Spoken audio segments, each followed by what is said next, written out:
नमस्कार साथियों, मैं कमलेश चौधरी स्वागत करता हूं आप सभी का ब्राइट एग्रो क्लासेस की डिजिटल प्लेटफॉर्म पर। साथियों, आज अपन बात करेंगे जो अपनी थर्ड ईयर में सब्जेक्ट है पैथोलॉजी। पैथोलॉजी दो सब्जेक्ट्स है जिसमें अपन बात करेंगे। आज अपनी सब्जेक्ट है जो एपिडेमियोलॉजी एंड जो आईडीएम है इंटीग्रेटेड डिजीज मैनेजमेंट। इस सब्जेक्ट के जितने भी पेपर सॉल्यूशन हैं उन सभी की अपन चर्चा करेंगे। और पेपर सॉल्यूशन के अलावा लगभग इसका जैसे मान लो 60 से 70%, 60 से 70 के लगभग मान लो कि उसी में पेपर सॉल्यूशन में अपना सिलेबस कवर हो जाएगा। टोटल अपने पेपर की जो पीडीएफ है, जो अपने पेपर सॉल्यूशन की ये जो पीडीएफ रहेगी, ये पीडीएफ अगर आपको चाहिए तो आपको डिस्क्रिप्शन में ऐप की लिंक मिल जाएगी। डिस्क्रिप्शन में ऐप की लिंक मिल जाएगी। ऐप में आप जैसे ही जाओगे ऊपर 3 लाइन है, 3 लाइन पे क्लिक करना, उसमें एक ऑप्शन आएगा फ्री मटेरियल। फ्री मटेरियल में आपको अवेलेबल हो जाएगी पैथोलॉजी की कंप्लीट पीडीएफ। और इसके साथ ही इसके नोट्स हैं जो कि हैंड रिटन है वो मिल जाएंगे आपको। और जो इसमें कवर नहीं होगा वो बाकी जो हैंड रिटन जो पीडीएफ है उसमें कवर हो जाएगा। दोनों पीडीएफ आपको कहाँ मिलेगी? डिस्क्रिप्शन में ऐप की लिंक है। ऐप की लिंक से ऐप को डाउनलोड करना और इसके बाद में 3 लाइन पे जाना और वहां पर आपको अवेलेबल हो जाएगी। और जो आपके साथी है जिनको इस क्लास के बारे में नहीं पता है कि सेकेंड ईयर के लिए भी पेपर सॉल्यूशन हो रहे हैं और थर्ड ईयर के लिए भी हो रहे हैं, तो सभी साथियों को जो सेकेंड ईयर में हो, सेकेंड ईयर वालों स्टूडेंट्स को भी सही करना है और थर्ड ईयर वालों को भी करना है। इसके साथ ही फर्स्ट ईयर की क्लासेस भी अपने ऐप पर अवेलेबल है, तो उन स्टूडेंट्स को भी आप गाइड जरूर करें। तो साथियों, आज की अपनी सब्जेक्ट है उसकी ओर चलते हैं बिना देरी किए हुए। और चैनल पर नए हो तो चैनल को सब्सक्राइब कर लीजिए, बेल आइकन को प्रेस कर लीजिए ताकि कोई भी नोटिफिकेशन आए तो वो सबसे पहले आपके पास आए। कोई भी क्लास अपलोड हो तो सबसे पहले आपके पास जरूर पहुंचे, क्योंकि अपन एक क्लास नहीं, टोटल जो अपनी क्लासेस है वो क्लासेस अपन अपलोड करेंगे अपने यूट्यूब चैनल पर। देखो साथियों, सबसे पहले अपन 2022-23 का पेपर देखेंगे। इसके साथ ही मैं बता देता हूं अपनी जो सब्जेक्ट है इसमें अपने को पढ़ना किसके बारे में है। साथियों, अपने को मेनली पढ़ना है इंटीग्रेटेड डिजीज मैनेजमेंट। मतलब आप सभी को पता है कि जो क्रॉप्स है, क्रॉप्स में डिजीज बहुत ज्यादा होती है। और कोई भी मान लो डिजीज है किसी फसल में, 1-2 बीमारी तो ऐसे मिल जाएगी कि हर क्रॉप में मिलती है, तो वो 1-2 बीमारियां उस क्रॉप के प्रोडक्शन को इफेक्टिव करती है। अब जो इफेक्टिव करती है उस इफेक्ट को कम करने के लिए, मतलब उसकी प्रोडक्शन को बढ़ाने के लिए और उस डिजीज को प्रकोप को कम करने के लिए अपन रसायन यूज में लेते हैं, ज्यादातर केमिकल्स यूज में लेते हैं। तो उनको कम करने के लिए इंटीग्रेटेड डिजीज मैनेजमेंट एक ऐसा तरीका है जो कि डिजीज को कम करता है, डिजीज का मैनेजमेंट करता है, जिसमें अपन सभी प्रकार की केमिकल्स ही नहीं, केमिकल्स का कम से कम यूज में लेते हैं और बाकी सभी विधियों के द्वारा अपन क्या करते हैं, डिजीज का मैनेजमेंट करते हैं। ये तो आईडीएम हो गया। एक पार्ट है एपिडेमियोलॉजी। ये होता है जो पादप महामारी होती है। मतलब महामारी किसे बोलते हैं? जो एक बहुत बड़े क्षेत्र में बहुत बड़े नुकसान के साथ में फैलती है।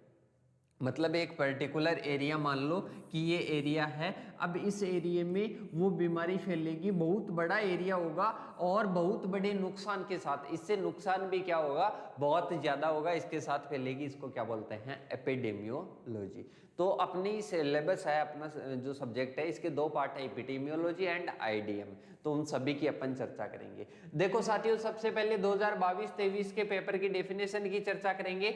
बायो कंट्रोल की, बायो कंट्रोल क्या होता है? सबसे पहले अपने को क्या देखना है, बायो कंट्रोल क्या होता है। बायो कंट्रोल क्या होता है?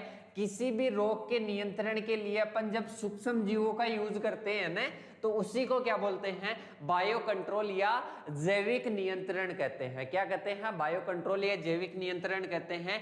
किसी भी रोग के नियंत्रण के लिए सूक्ष्म जीव जैसे जीवाणु, कवक और जैव एजेंट्स, अदर बायो एजेंट्स, इनका उपयोग करते हैं ना, किसके लिए?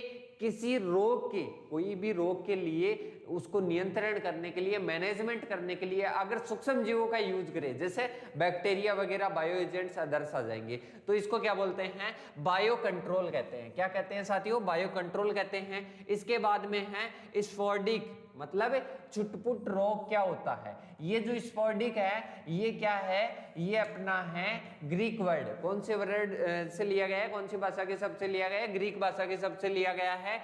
अब इसका मतलब क्या होता है, इसका मतलब होता है वे रोग जो अनियमित अंतरालों पर, किस पर, अनियमित अंतरालों पर कभी कभार या यदा कदा प्रकट होते हैं। मतलब अनियमित मतलब अंतराल के साथ में, जैसे मान लो इस साल हुआ, अगले साल नहीं हुआ, फिर अगले साल आता है, मतलब अंतरालों पर, अनियमित अंतरालों पर, और कभी कभी क्या होते हैं, ये प्रकट होते हैं। तो ऐसे रोग क्या कहलाते हैं, स्पोर्डिक डिजीज कहलाती है या छुटपुट रोग कहलाते हैं। ग्रीक वर्ड से लिया गया है। जैसे एग्जांपल देखें तो पाउडरी मिल्ड्यू और पाउडरी मिल्ड्यू ऑफ मैंगो, मतलब आम का पाउडरी मिल्ड्यू रोग, ये कौन सा डिजीज है, स्पोर्डिक डिजीज। अब इसके बाद में देखो जो अपनी है पादप महामारी किसे कहते हैं, पादप महामारी किसे कहते हैं, इसकी डेफिनेशन देखो।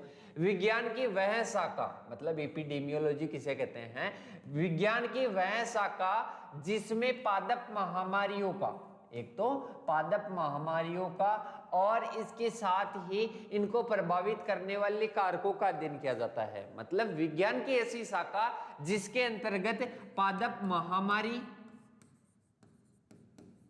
महामारी एंड इसको इफेक्ट करने वाले कारकों का जहां पर अध्ययन किया जाता है ना, उसी को क्या कहते हैं, पादप महामारी कहते हैं। क्या कहते हैं साथियों, पादप महामारी कहते हैं, जिसमें किसका अध्ययन किया जाता है, पादप महामारी, और इसके अलावा जो इसको प्रभावित करने वाले जो कारक है उनका अध्ययन किया जाता है। इसके बाद में है देखो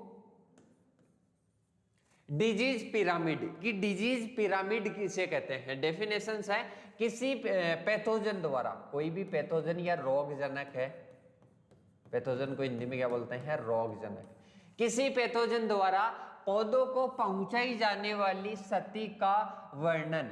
मतलब अगर कोई अपना क्या है, अपना कोई भी पैथोजन है, पैथोजन क्या कर रहा है, पौधे को हानि पहुंचा रहा है, क्या पहुंचा रहा है, हानि पहुंचा रहा है, और इसका जो वर्णन होता है ना, उसी को क्या कहते हैं, डिजीज पिरामिड। क्या कहते हैं साथियों, डिजीज पिरामिड। टोटल वर्णन को किससे दर्शाते हैं अपन, डिजीज पिरामिड से। किससे, डिजीज पिरामिड से। अब इसके बाद में है इराडिकेशन। क्या होता है, इराडिकेशन प्रिंसिपल्स ऑफ जो आईडीएम है इसके अंतर्गत आता है। देखो इराडिकेशन क्या होता है, किसी क्षेत्र में रोगजनक के स्थापित, मतलब किसी भी क्षेत्र में कोई रोगजनक है, कोई क्या है, पैथोजन है, उस पैथोजन को मान लो वो स्थापित हो गया, उस रोग को उस क्षेत्र से हटाना। जैसे मान लो ये गेहूं की फसल है, सही, ये गेहूं की फसल है, यहाँ पर रोली रोग आ गया। क्या आ गया, रोली रोग आ गया। रोली रोग का जो भी कारक है, जो भी पैथोजन है, वो अटैक कर दिया गेहूं की फसल पर। अब उसको अटैक तो कर दिया, पर अब इसको हटाना ही क्या कहलाता है, इराडिकेशन। क्या कहलाता है साथियों, इराडिकेशन। इसके बाद में है अंतर।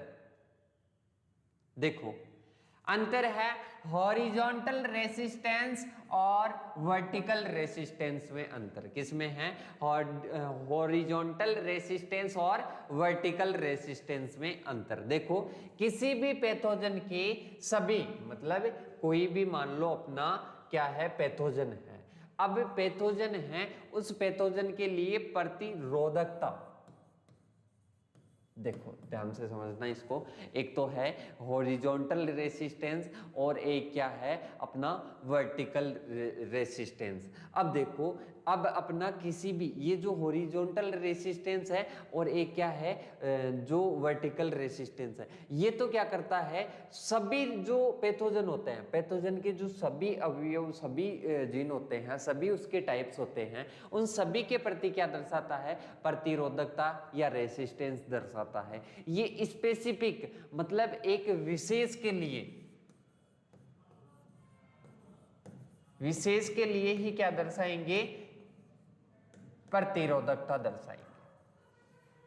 अब इसके बाद में देखो आगे हैं, इसे यूनिफॉर्म या नॉन स्पेसिफिक रेसिस्टेंस के नाम से भी जाना जाता है। इसे जो अपना हॉरिजॉन्टल है इसको यूनिफॉर्म या नॉन स्पेसिफिक रेसिस्टेंस के नाम से भी जाना जाता है हॉरिजॉन्टल को, और वर्टिकल को डिफरेंशियल या स्पेसिफिक के नाम से भी जाना जाता है। अब इसके बाद में देखो दो अंतर देख लिए। तीसरा अंतर है, यह बहुत सारे जो माइनर जीन्स होते हैं, कौन से माइनर जीन्स होते हैं, इनके द्वारा कंट्रोल किया जाता है। माइनर जीन्स के द्वारा क्या किया जाता है, कंट्रोल किया जाता है, और यह कुछ मेजर जीन्स के द्वारा ही क्या किया जाता है, कंट्रोल की जाती है। जो अपनी वर्टिकल रेसिस्टेंस है ये किसके द्वारा, मेजर जीन्स के द्वारा, और ये जो अपना है हॉरिजॉन्टल ये किसके द्वारा, माइनर जीन्स के द्वारा क्या किया जाता है, कंट्रोल किया जाता है। ये अपना हॉरिजॉन्टल रेसिस्टेंस और जो वर्टिकल रेसिस्टेंस था, इन दोनों में अंतर था। इसके बाद में है पॉलीसाइक्लिक डिजीज और मोनोसाइक्लिक डिजीज में अंतर। किसमें है साथियों, पॉलीसाइक्लिक और मोनोसाइक्लिक डिजीज में अंतर। देखो पैथोजन प्रति मौसम में एक से अधिक बार इन्फेक्शन का कारण बनता है।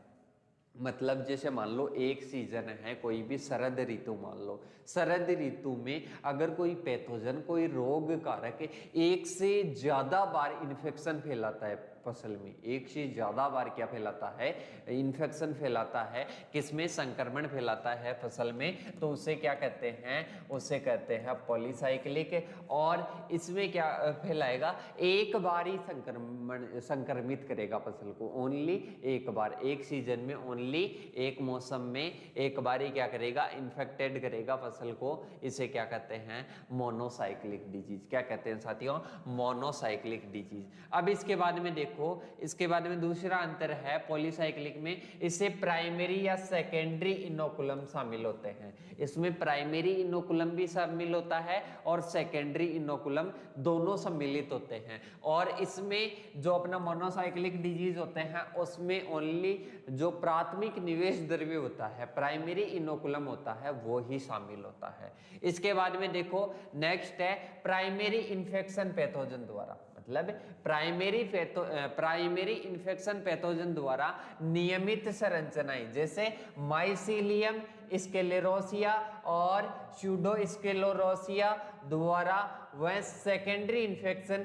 एसेक्सुअल स्पोर्स द्वारा होता है। मतलब जो अपनी पॉलीसाइक्लिक डिजीज होती है इसमें प्राइमरी इन्फेक्शन तो किसके द्वारा होता है, माइसीलियम और इसके अलावा स्क्लेरोसिया, स्यूडोस्क्लेरोसिया द्वारा होता है। और सेकेंडरी जो इन्फेक्शन होता है, द्वितीयक संक्रमण होता है, जैसे अपन ने देखा था ना, एक से ज्यादा संक्रमण करता है, द्वितीय संक्रमण होता है एसेक्सुअल स्पोर्स द्वारा। किसके द्वारा, एसेक्सुअल स्पोर्स के द्वारा। इसके बाद में देखो अपनी है पॉलीसाइक्लिक डिजीज। कौन सी है, पॉलीसाइक्लिक डिजीज। इसमें देखो, इसमें इन्फेक्शन पैथोजन के द्वारा उत्पन्न जो स्पोर्स होते हैं उनके द्वारा होता है।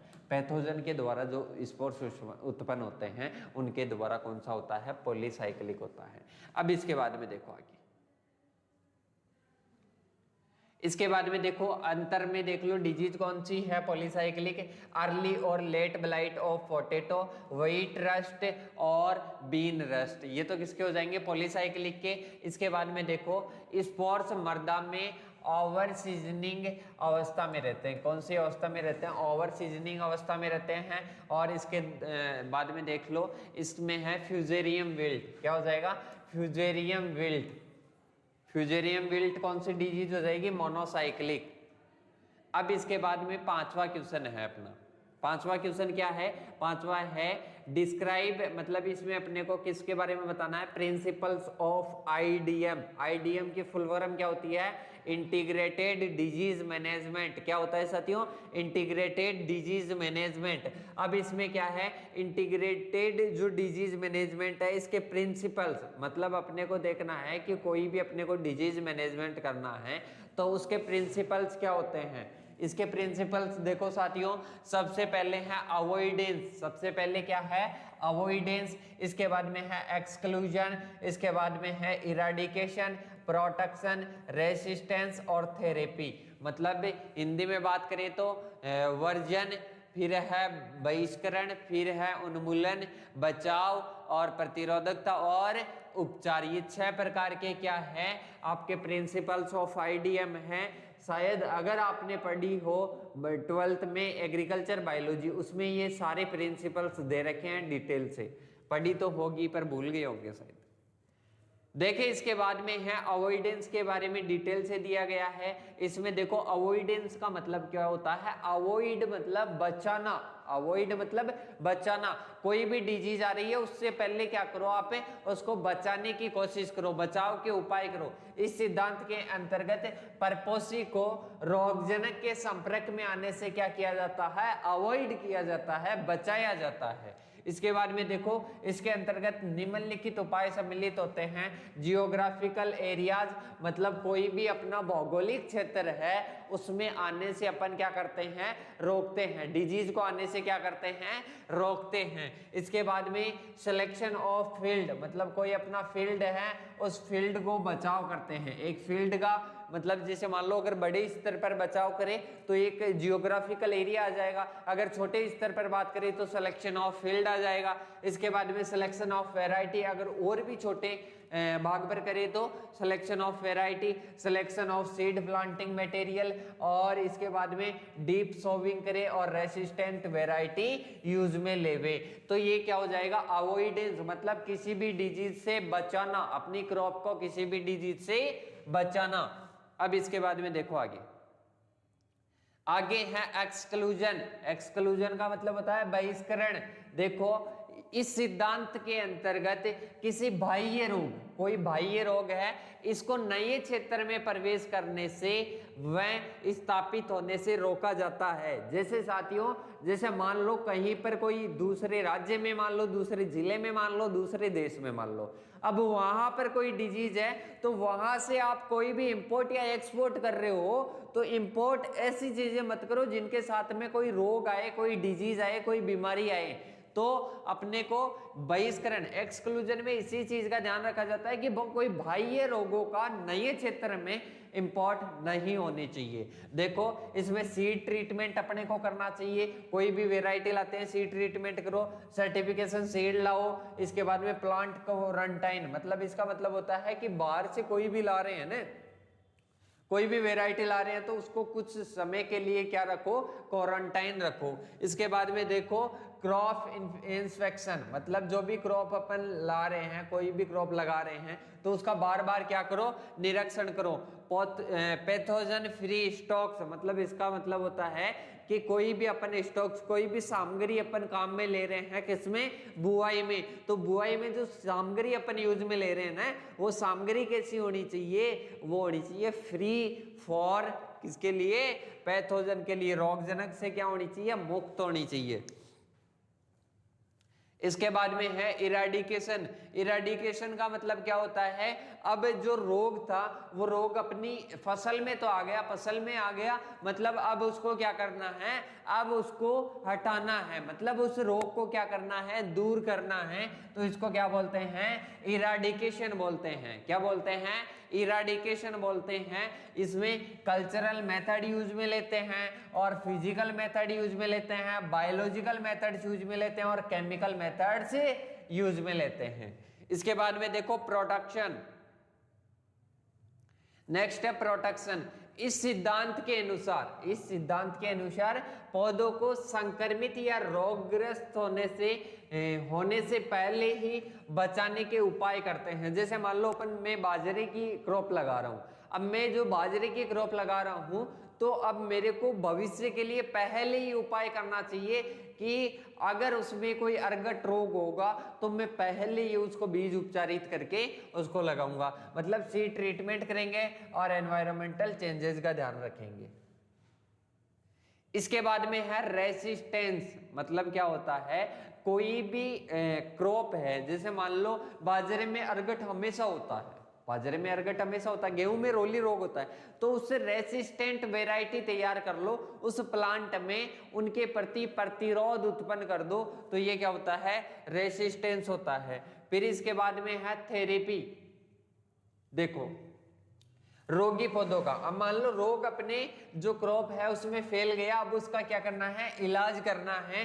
तो रोग की तीव्रता को अपने को क्या करना है, कम करना है। इसके अंतर्गत केमोथेरेपी आ जाएगी, थर्मोथेरेपी आ जाएगी और प्रूनिंग आ जाएगी और सर्जरी आ जाएगी। इनके द्वारा भी अपन क्या कर सकते हैं, अपन कोई भी डिजीज होती है उसको क्या कर सकते हैं, रोकथाम कर सकते हैं, मैनेजमेंट करते हैं। ये है प्रिंसिपल्स ऑफ आईडीएम। क्या है साथियों, प्रिंसिपल्स ऑफ आईडीएम। अब इसके बाद में है mechanism of bio control agent. मतलब अब सीधी सी मतलब है कि बायो कंट्रोल तो अपन ने देखा था साथियों। बायो कंट्रोल क्या होते हैं, ऐसे सूक्ष्म जीव होते हैं, उन सूक्ष्म जीवों का यूज किस में लेते हैं, डिजीज को मैनेजमेंट करने में। किसको, डिजीज को मैनेजमेंट करने के लिए।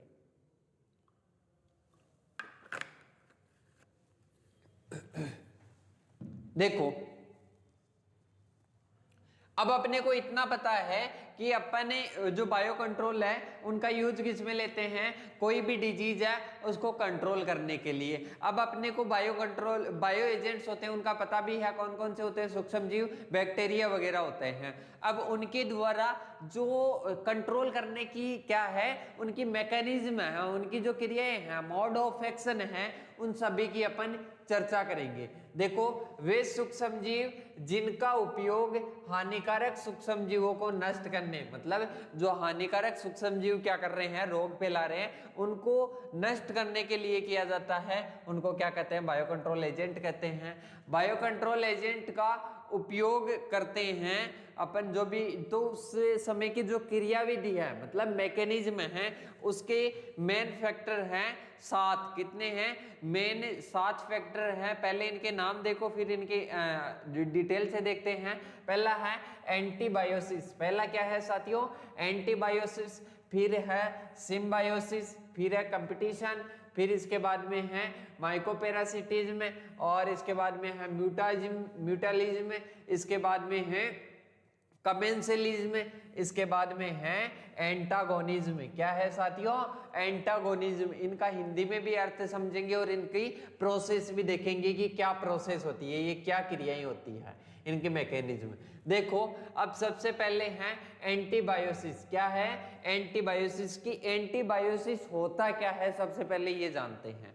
देखो वह प्रक्रिया जिसमें किसी माइक्रो ऑर्गेनिज्म द्वारा ऐसे टॉक्सिन्स प्रोड्यूस किए जाते हैं, मतलब एक प्रोसेस है जिसमें क्या किए जाते हैं, इस प्रक्रिया में कोई सूक्ष्म जीव है, इसके द्वारा क्या किए जाते हैं, ऐसे टॉक्सिन्स, मतलब ऐसा जहर उत्पन्न किया जाता है, प्रोड्यूस किया जाता है, जो अदर ऑर्गेनिज्म की ग्रोथ को क्या कर देते हैं, रोक देते हैं, उन्हें नष्ट कर देते हैं।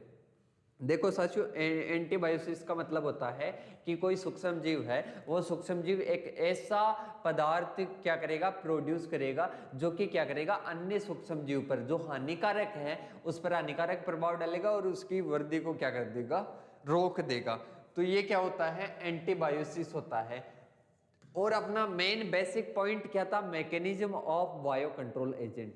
तो ये भी मैकेनिज्म ही तो है। इसमें क्या बता रहा है, एंटीबायोसिस, मतलब वो क्या कर रहा है, एक सूक्ष्म जीव के द्वारा उत्पन्न जो पदार्थ है, स्रावित जो पदार्थ है, वो दूसरे सूक्ष्म जीव की क्या कर रहा है, वृद्धि रोक रहा है। इसके बाद में है सिम्बायोसिस। क्या है, सिम्बायोसिस। सिम्बायोसिस में देखो इस प्रक्रिया में माइक्रो ऑर्गेनिज्म, 2 माइक्रो ऑर्गेनिज्म होते हैं और एक दूसरे को परस्पर लाभ पहुंचाते हैं तथा एक साथ रहते हैं। मतलब दोनों सिम्बायोसिस में 2 माइक्रो ऑर्गेनिज्म होते हैं, दोनों एक दूसरे को लाभ पहुंचाते हैं, दोनों आपस में हानि नहीं पहुंचाते हैं, दोनों आपस में लाभ पहुंचाएंगे तो इस क्रिया को क्या कहते हैं, सिम्बायोसिस कहते हैं। क्या कहते हैं, इस मैकेनिज्म को सिम्बायोसिस कहते हैं। फिर इसके बाद में है कंपटीशन। क्या है साथियों, कंपटीशन।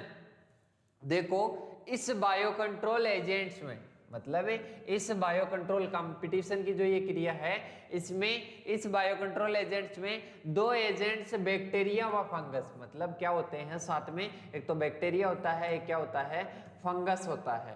फंगस का यूज करने पर दोनों एजेंट्स, जो दोनों एजेंट्स है कौन कौन से, एक तो बैक्टीरिया एक फंगस है, इनमें जो न्यूट्रिएंट्स और वाटर और मिनरल्स, किस किस के लिए, न्यूट्रिएंट्स के लिए, वाटर के लिए और इसके अलावा अदर जो मिनरल्स होते हैं इनके लिए इनमें क्या होती है, प्रतिस्पर्धा होती है या कंपटीशन होता है, तथा प्रभावी एजेंट अधिक अवशोषण करता है। इसमें जो प्रभावी एजेंट्स होता है, इफेक्टिव एजेंट्स होता है, वो क्या करता है, अवशोषण करता है अधिक मात्रा में वाटर, मिनरल्स और न्यूट्रिएंट्स। इसके बाद में है नेक्स्ट एंटागोनिज्म। क्या है साथियों, एंटागोनिज्म।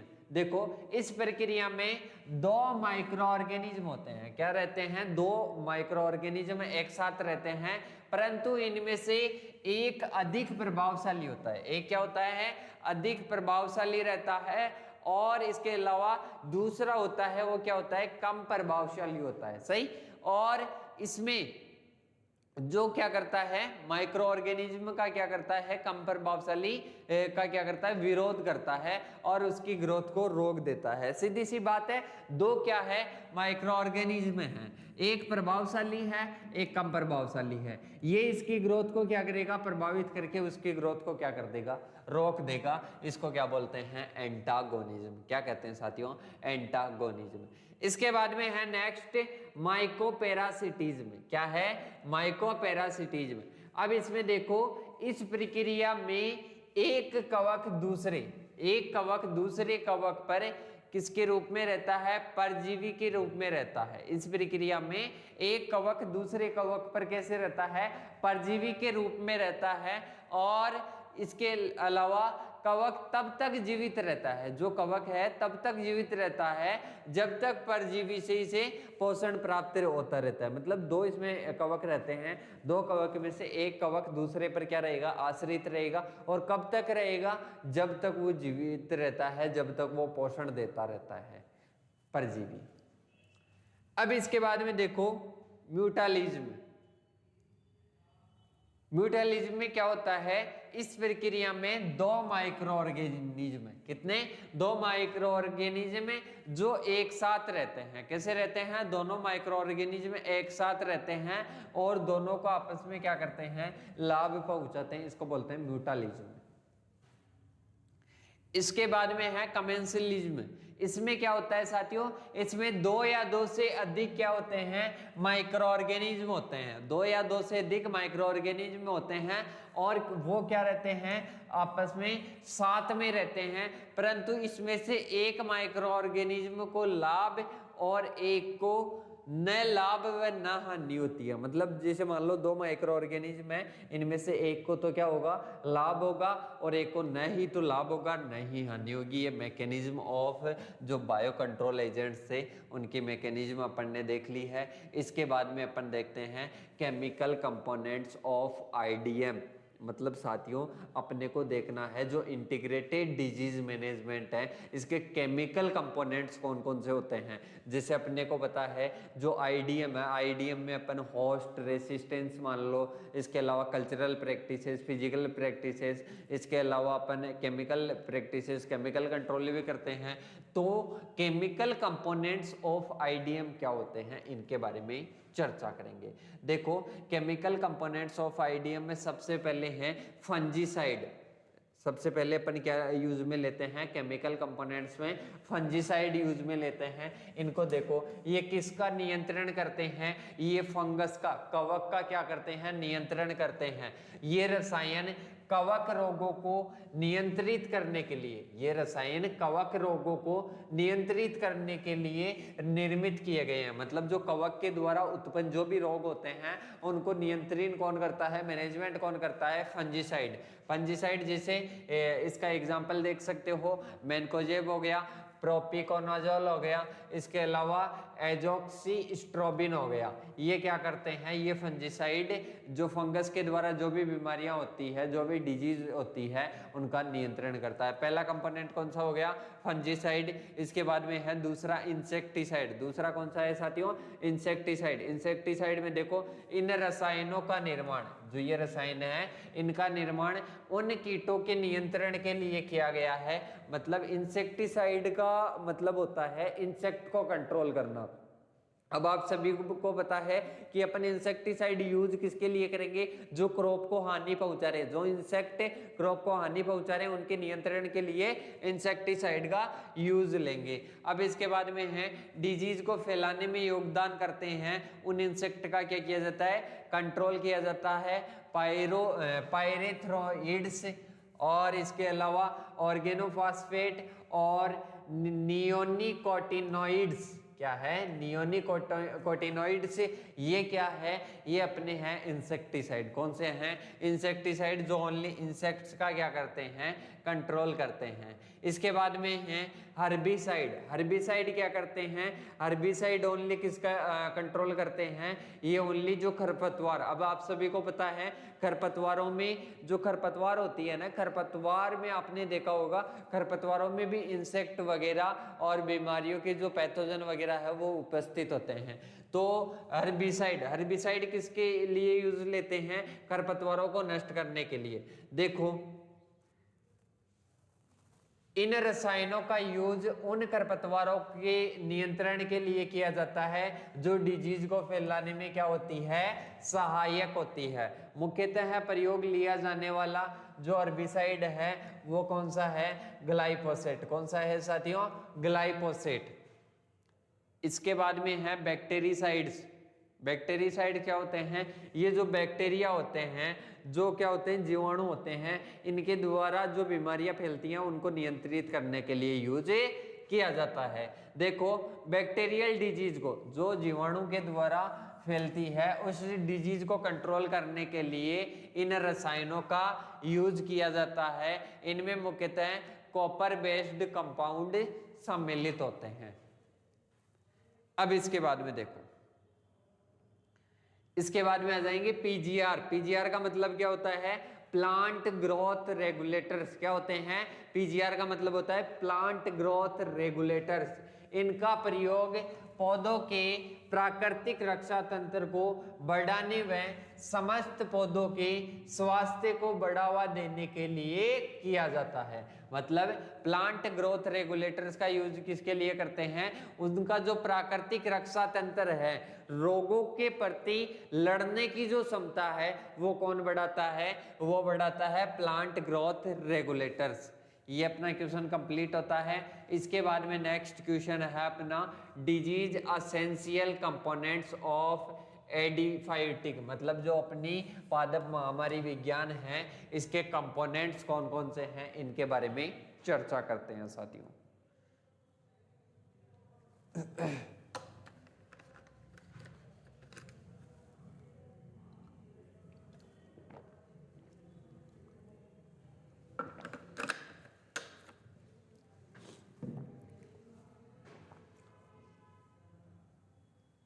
देखो साथियों, अब अपने को देखना है कंपोनेंट्स, मतलब जो अपनी पादप महामारी विज्ञान है इसके कंपोनेंट्स क्या क्या है, इसमें कौन कौन से अवयव है। अब देखो आपको पता है कि एक प्लांट है, अब इसमें अपन पढ़ रहे किसके बारे में है, एक कोई अपना क्या है, प्लांट है। उस प्लांट में एक बीमारी फैल रही है, जैसे अपन समझ लेते हैं इसको एक बार।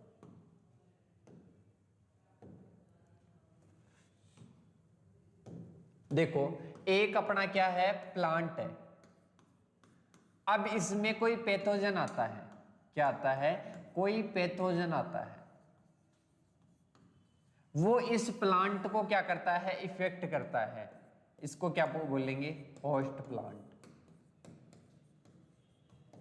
एक क्या हो गया, पैथोजन हो गया, जो रोग को पहुंचा रहा है, जो रोग उत्पन्न कर रहा है। इसके अलावा एक अपना प्लांट हो गया, इसको होस्ट प्लांट बोलते हैं। और इसके अलावा हो जाएगा जो इन्वायरमेंट है, इन्वायरमेंट है। अब देखो कोई भी पैथोजन है, वो पैथोजन वायुमंडल जो अपना वातावरण है, वातावरण की जो परिस्थितियां उसको अनुकूल लगेगी, उस टाइम इस पौधे पर क्या करेगा, अटैक करेगा। ये क्या है, होस्ट प्लांट। तो ये मेनली इसके क्या है, कंपोनेंट्स है। मतलब एक पौधे में बीमारी फैल रही है, उसमें कौन कौन सी चीजें सम्मिलित है, पैथोजन, होस्ट प्लांट और इन्वायरमेंट। कैसे, जैसे कोई पैथोजन है वो अटैक कब करेगा, जब उसको फेवरेबल कंडीशन मिलेगी। फेवरेबल कंडीशन कौन देगा, इन्वायरमेंट। और किस पर अटैक करेगा, होस्ट प्लांट पर। किस पर करेगा, होस्ट प्लांट पर। अब इसके बाद में देखो, इसके बाद में अपने को देखना है इसमें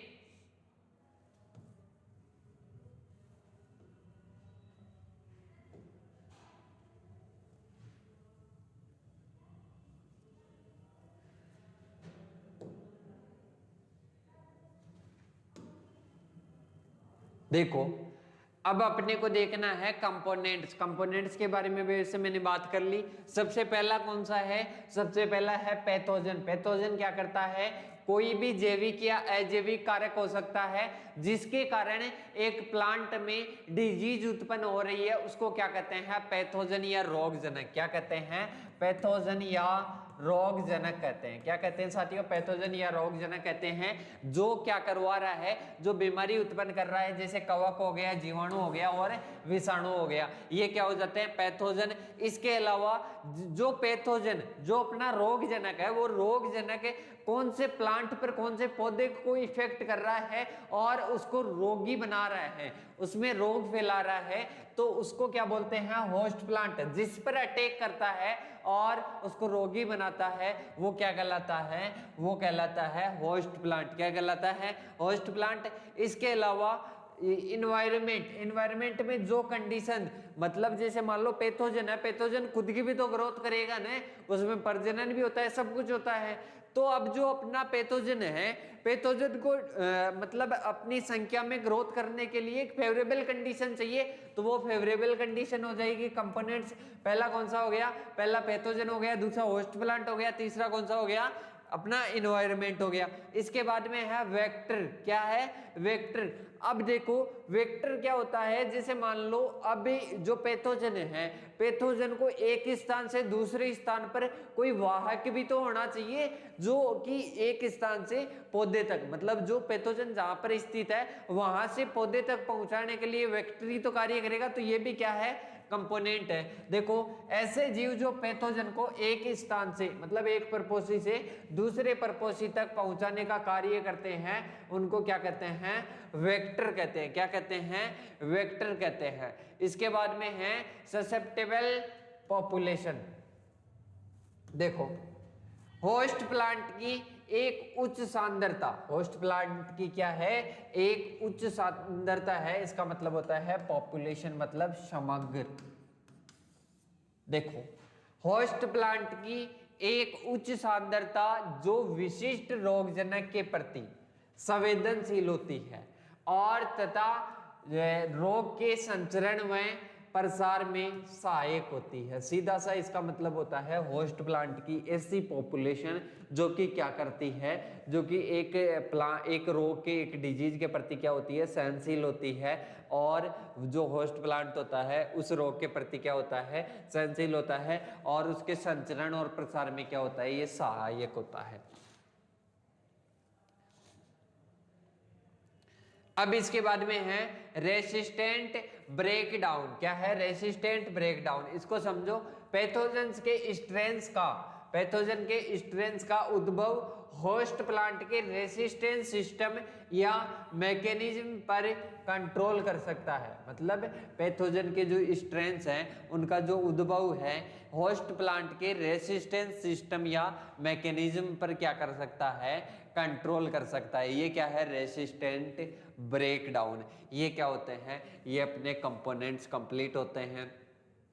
जो आईडीएम है, इंटीग्रेटेड डिजीज मैनेजमेंट है, जो अपनी थी आईडीएम के कंपोनेंट्स पहले देख लिया। अब अपन कौन सी देख रहे थे? एपिडेमियोलॉजी, मतलब महामारी, पादप महामारी।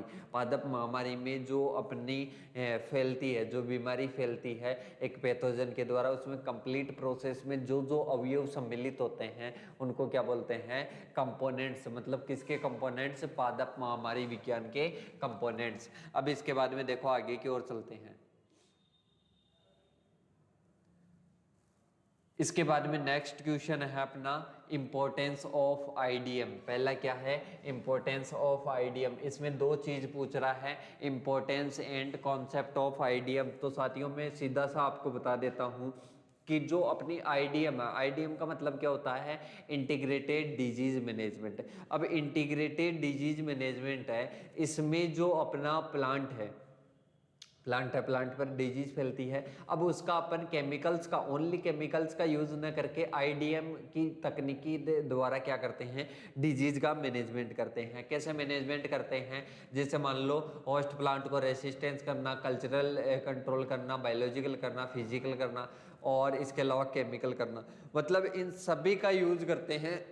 ऐसे नहीं कि डायरेक्ट ही अपन केमिकल्स का यूज कर रहे हैं, तो इसको आईडीएम बोलते हैं। अब इसमें आईडीएम का इंपॉर्टेंस पूछ रहा है, आईडीएम का क्या महत्व है, महत्व ही महत्व है। एक तो वायुमंडल को, मतलब वायुमंडल में प्रदूषण कम हो रहे हैं, जो मृदा की उर्वरता है वो बनी रहती है, मतलब बहुत सारे इसका महत्व है। कॉन्सेप्ट आपको समझ में आ ही गया कि एकीकृत जो समन्वित जो डिजीज का मैनेजमेंट होता है, समन्वित जो रोग प्रबंधन होता है, इसमें क्या होता है, सभी विधियां अपन काम में लेते हैं, कम से कम केमिकल यूज में लेते हैं। अब देखो सबसे पहले देखते हैं इसमें इंपॉर्टेंस ऑफ आईडीएम, मतलब सबसे पहला है इफेक्टिव डिजीज कंट्रोल, मतलब इफेक्टिव डिजीज कंट्रोल हो रहा है। कोई भी डिजीज है वो क्या हो रही है, पूर्ण रूप से क्या हो रहा है, उसका प्रबंधन हो रहा है, क्योंकि इसमें अपन कल्चरल कंट्रोल भी यूज में ले रहे हैं, फिजिकल भी ले रहे हैं, इसके अलावा केमिकल भी ले रहे हैं। तो इससे क्या हो जाता है, उसका कंप्लीट इफेक्टिव क्या हो जाता है, डिजीज कंट्रोल हो जाता है।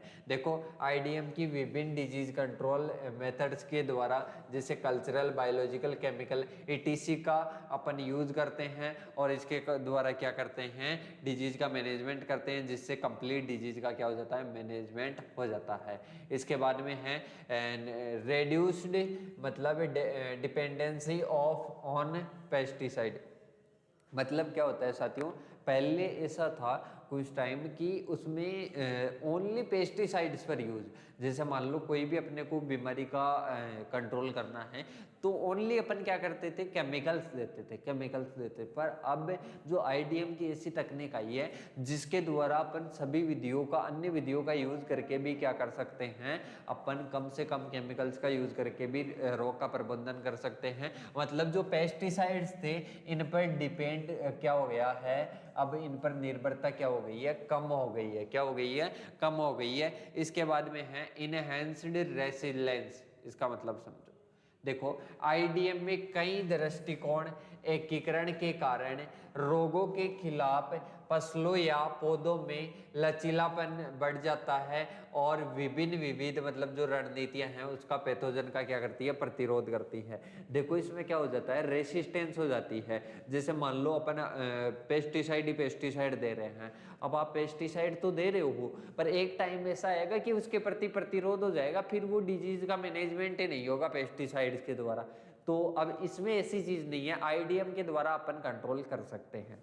अब इसके बाद में देखो आगे ये इंपॉर्टेंस हो जाएगा। इसके बाद में है इकोनॉमिक सस्टेबिलिटी, मतलब क्या है साथियों, अब अपन जो कीटनाशक वगैरह जो भी अपन यूज में लेते थे ना, उनमें क्या होता था, आर्थिक नुकसान बहुत ज़्यादा होता था। मतलब उसमें आर्थिक अपने को जो आय है वो आय कम प्राप्त होती थी फसल से, क्योंकि अधिकतर आय तो अपनी किस में लग जाती थी, जो पेस्टिसाइड वगैरह है, इंसेक्टिसाइड वगैरह है, उनमें लग जाती थी। इसलिए इकोनॉमिक सस्टेबिलिटी भी आ रही है, मतलब इसमें खर्च भी क्या लगता है, कम लगता है। इसके बाद में है इन्वायरमेंटल प्रोटेक्शन, इसका तो मतलब समझ ही सकते हो कि आईडीएम के द्वारा अपन केमिकल्स का यूज कम ले रहे हैं और इन्वायरमेंट को भी क्या मिल रहा है, प्रोटेक्शन मिल रहा है, सुरक्षा मिल रही है। इसके बाद में देखो हॉलिस्टिक अप्रोच, क्या है, हॉलिस्टिक अप्रोच। देखो आईडीएम पौधों को स्वास्थ्य, पर्यावरणीय कारकों व जीवों सहित पूरी पारिस्थितिक तंत्र का विचार करता है। मतलब आईडीएम ऐसे नहीं है कि ओनली डिजीज मैनेजमेंट पर ही ध्यान देता है, वो ध्यान देता है कि जमीन को तो कोई नुकसान नहीं होगा, जो मृदा की जो उर्वरता है उसको तो कोई नुकसान नहीं होगा, इन सभी चीजों का ध्यान देता है और इसके बाद में क्या करता है, उसका मैनेजमेंट करता है। तो ये तो हो गया क्या, इसका इंपॉर्टेंस हो गया, किसका इंपॉर्टेंस हो गया, ये अपना जो डिजीज है उसका आईडीएम है उसका इंपॉर्टेंस हो गया। अब इसके बाद में अपन देखते हैं, आईडीएम का इंपॉर्टेंस तो देख लिया, अब अपने को देखना है कॉन्सेप्ट की आईडीएम है क्या। वैसे तो आपको समझ में आ गया होगा जो मैंने इंपॉर्टेंस बताया उसी से। देखो इसमें क्या होता है, इसमें मल्टीफैक्टेड स्ट्रेटेजीज होती है। मतलब इसमें क्या होता है, अपन सभी काम में लेते हैं, जैसे कल्चरल मेथड भी लेते हैं और इसके अलावा बायोलॉजिकल मेथड भी लेते हैं, केमिकल भी लेते हैं, सभी यूज में लेते हैं। पहले कल्चरल से ट्राई करेंगे, फिर बायोलॉजिकल से करेंगे, फिर केमिकल से, मतलब इन सभी से करके जो भी इफेक्टिव लगेगा कम से कम केमिकल यूज करके अपन स्ट्रेटेजी उसकी बनाते हैं। तो आई होप आपको समझ में आएगा। इसके अलावा रेसिस्टेंट वेराइटी वगैरह सब कुछ अपन यूज में लेते हैं, इसमें ऐसे नहीं कि ओनली केमिकल्स को महत्व दे रहे हैं।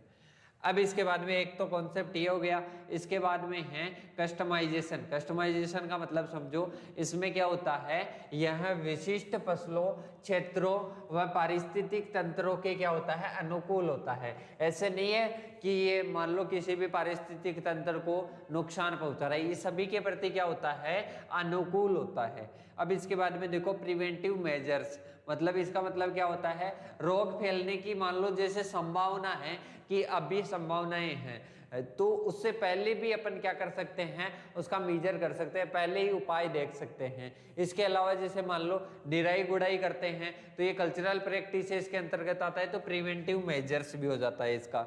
अब इसके बाद में है मॉनिटरिंग एंड अर्ली डिटेक्शन, मतलब इससे क्या हो जाता है, जो अपनी आईडीएम है, आईडीएम में क्या करते हैं, इंटीग्रेटेड डिजीज मैनेजमेंट में सबसे पहले इसको क्या रखा जाता है, फसल की पर निगरानी रखी जाती है। फसल पर निगरानी रखी जाती है, मतलब उसकी निगरानी रखेंगे ना तो पहले ही अपन क्या कर लेंगे, पहचान लेंगे, जो भी डिजीज है उसकी पहचान पहले ही हो जाती है। इसके बाद में देखियो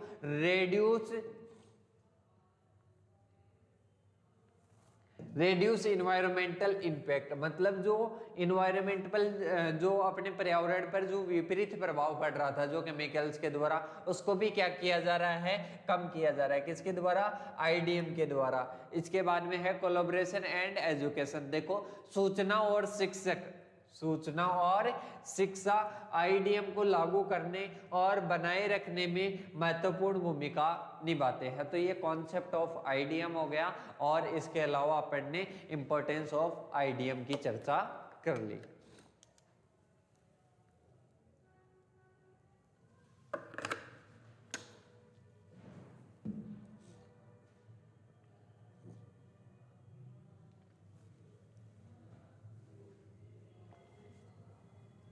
अब इसके बाद में देखो आगे की ओर चलते हैं। आगे का क्वेश्चन है, explain in detail about plant disease forecasting with its meaning and advantage and method. ये 2020-21 के पेपर में है, जो कि अभी अपन आगे चर्चा कर लेंगे। और साथियों मैं बता देता हूं, इसके साथ ही मैं आपको एक पीडीएफ अवेलेबल करवाऊंगा, जो इसमें नहीं आ रहा है, जो पेपर सॉल्यूशन में नहीं आई चीज, वो चीज उसमें आ जाएगी, और उसमें बढ़िया तरीके से आपका कंप्लीट सिलेबस है, जो इसमें नहीं आ रहा है वो चीज उसमें आ जाएगी। और दोनों पीडीएफ आपको कहाँ मिलेगी, दोनों पीडीएफ आपको मिलेगी, ऐप की लिंक दी हुई है डिस्क्रिप्शन में, वहां से आप ज्वाइन हो सकते हो। और आपकी जो नोटिफिकेशन, जैसे मान लो क्लास का नोटिफिकेशन एक दिन एग्जाम से पहले आता है, तो उसके लिए आप चैनल को सब्सक्राइब करके बेल आइकन को जरूर प्रेस कीजिए, ताकि आपको नोटिफिकेशन मिल सके।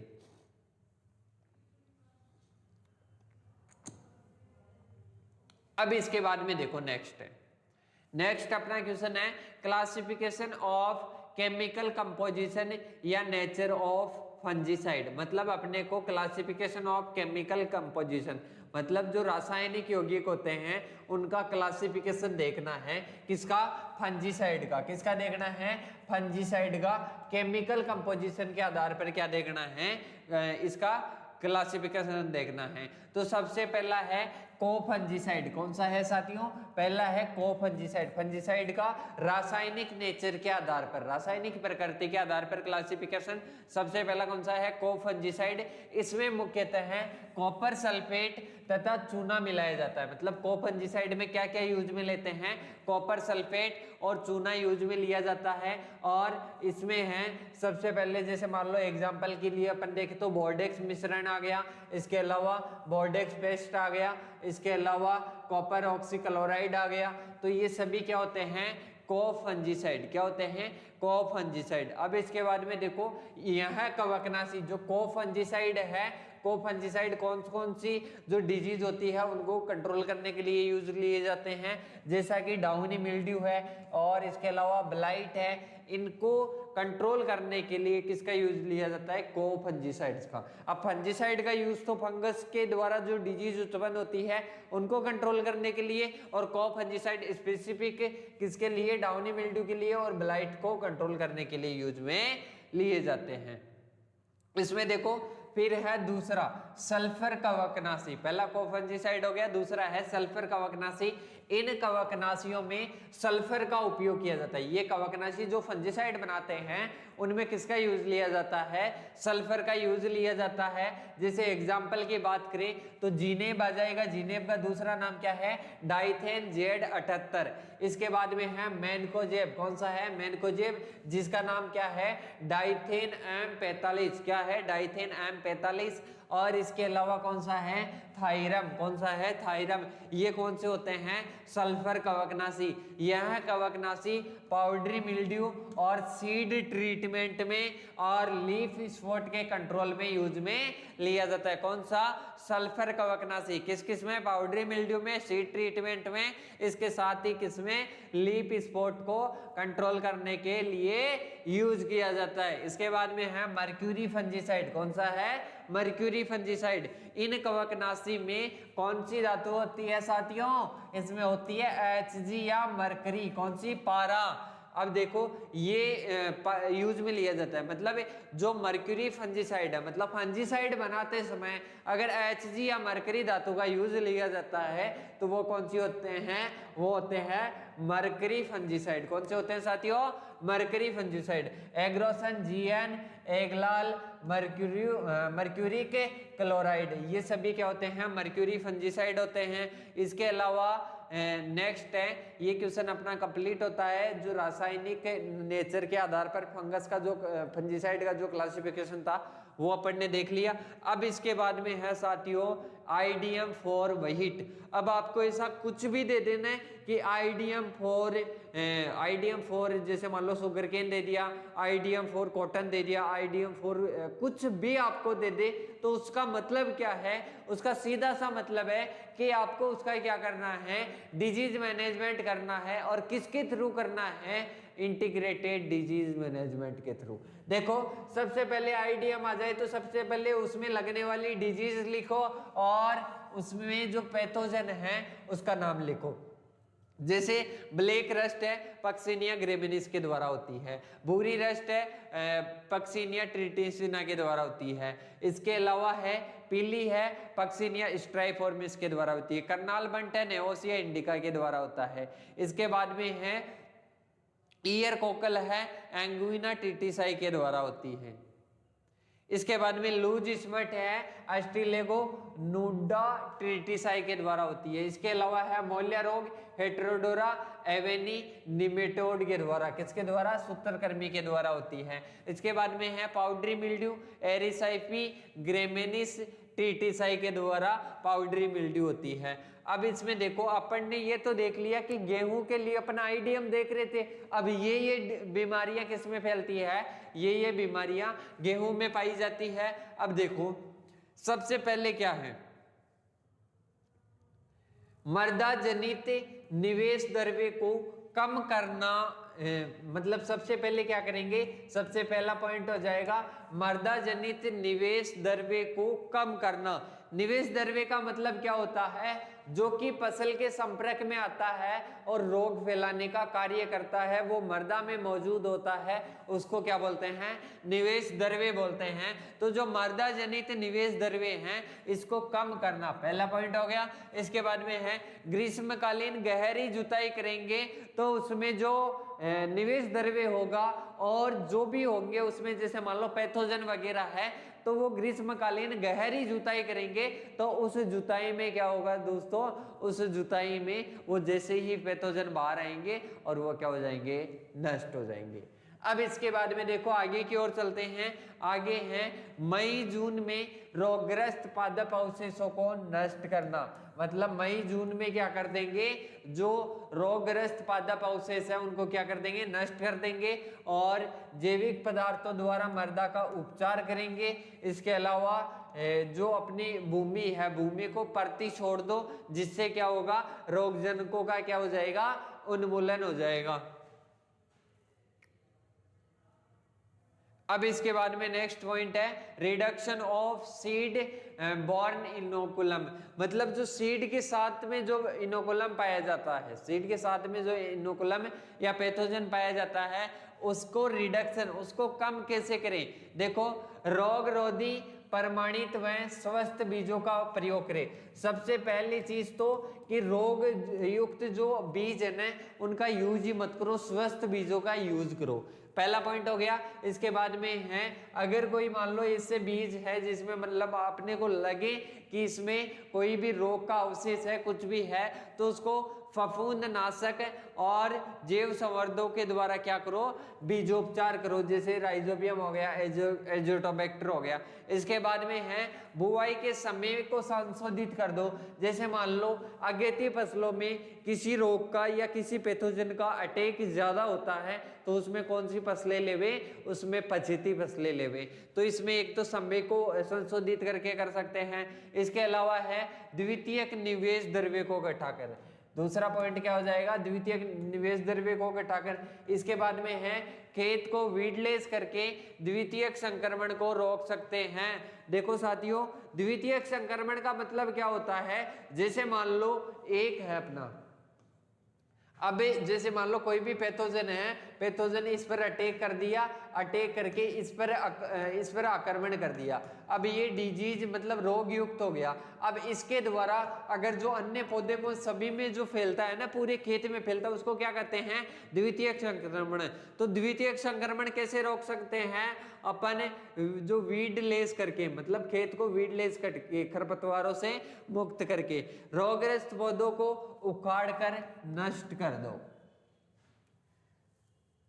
अब इसके बाद में है नेक्स्ट स्टेप ना, मुख्य फसल को अपरपोषी या फसल के साथ उगाएं और क्रॉप रोटेशन अपनाएं। साथियों, अगर और भी ज्यादा डिटेल से आपको चाहिए इनके बारे में, सभी के बारे में आईडीएम मॉड्यूल्स है, मतलब आईडीएम के द्वारा जैसे सुगरकेन हो गया, जैसे कोई भी कॉटन हो गया, जैसे उड़द हो गया, इन सभी के लिए जो मैं पीडीएफ अवेलेबल करवाऊंगा आपको। इसके अलावा इसमें है कुछ नहीं, बस एक बार रीडिंग मारनी है, उसमें सारी चीजें दी गई है आईडीएम के, इंटीग्रेटेड डिजीज मैनेजमेंट की। तो वो पीडीएफ आपको कहाँ मिलेगी, इसके साथ ही मिलेगी, ऐप में मिलेगी, और डिस्क्रिप्शन में लिंक है, डाउनलोड कर लेना और फ्री मटेरियल में जाके चेक कर लेना। इसके बाद में आईडीएम मॉडल, चाहे वो किसी के लिए भी हो, वो चाहे कॉटन के लिए हो, चाहे सुगरकेन के लिए हो, वो सभी आपको कहां से देखने हैं, उस पीडीएफ से देख लेने हैं, उसमें कंप्लीट अवेलेबल है आसान भाषा में, तो वहां से देख लेना, यहां पर मैं नहीं करवा रहा ये। अब इसके बाद में है 2021-22 का, कौन सा पेपर है, 2021-22 का है। इसमें सबसे पहले अपन कौन सी देखेंगे, सबसे पहले देखेंगे डेफिनेशंस। डेफिनेशंस में सबसे पहले है पॉलीसाइक्लिक डिजीज। पॉलीसाइक्लिक डिजीज की डेफिनेशन मैंने पहले भी करवा दी है अंतर में। वह रोग जो एक वर्ष में 2 या 2 से अधिक बार क्या कर सकता है, एक फसल में संक्रमण फैला सकता है, तो उसको क्या कहते हैं, पॉलीसाइक्लिक डिजीज कहते हैं। अगर एक बार ही फैलाए तो उसको क्या कहते हैं, उसको कहते हैं मोनोसाइक्लिक डिजीज। इसके बाद में है सिस्टेमेटिक फंजीसाइड, प्रणालीगत कवकनाशी। इसका मतलब क्या होता है, वे कवकनाशी जो पौधों पर छिड़काव करने के पश्चात, जैसे मान लो एक पौधा है, उस पर क्या कर दिया, अपन ने छिड़काव कर दिया। अब इसके बाद में मतलब अपन ने छिड़काव तो कर दिया, पर छिड़काव तो अपन जिन बागों पर कर रहे हैं ना, जैसे मान लो जिन बागों पर कर रहे हैं उन्हीं तक सीमित ना होकर संपूर्ण बागों तक पहुंच जाएगा, जड़ों तक भी पहुंच जाएगा, पत्तियों तक भी पहुंच जाएगा। मतलब अपन पौधे पर जब छिड़काव कर देते हैं तो जड़ों तक, सभी जगह तक वो पहुंच जाता है, तो उसको क्या कहते हैं, सिस्टेमेटिक फंजीसाइड। मतलब वे कवकनाशी जिनका पौधों पर छिड़काव करने के पश्चात जड़ों व पत्तियों के माध्यम से पौधों में प्रवेश कर संपूर्ण पादप भागों में फैल जाते हैं, सिस्टेमेटिक फंजीसाइड कहलाते हैं। अब इसके बाद में है साथियों एपिडेमियोलॉजी। क्या है? एपिडेमियोलॉजी। इसके बारे में मैंने डेफिनेशन शुरू में भी बता दी थी, फिर से मैं बता देता हूं कि रोग विज्ञान की या पैथोलॉजी, पैथोलॉजी किसे कहते हैं? रोग विज्ञान को। पैथोलॉजी की वह शाखा जिसके अंतर्गत महामारी, किसके अंतर्गत? महामारी। किसके अंतर्गत? पैथोलॉजी के अंतर्गत महामारी। वह महामारी को प्रभावित करने वाले कारकों का अगर अध्ययन किया जाता है तो उस शाखा को क्या कहते हैं? एपिडेमियोलॉजी या पादप महामारी कहा जाता है, महामारी विज्ञान कहा जाता है। आई होप आपको डेफिनेशन समझ में आई होगी। इसके बाद में है एंटीबायोटिक। क्या है साथियों? एंटीबायोटिक। ये ग्रीक के वर्ड से लिया गया है और एंटीबायोटिक का मतलब क्या होता है? एंटी मतलब अगेंस्ट, और इसके अलावा बायोस का मतलब क्या होता है? लाइफ। साथियों थोड़ा गला खराब होने की वजह से आवाज सही नहीं आएगी, वर्ड आपको समझ में नहीं आएगी, तो उनको मैनेज करना थोड़े दिन के लिए। देखो एंटीबायोटिक का अपन देखते हैं। सबसे पहले डेफिनेशन क्या होती है?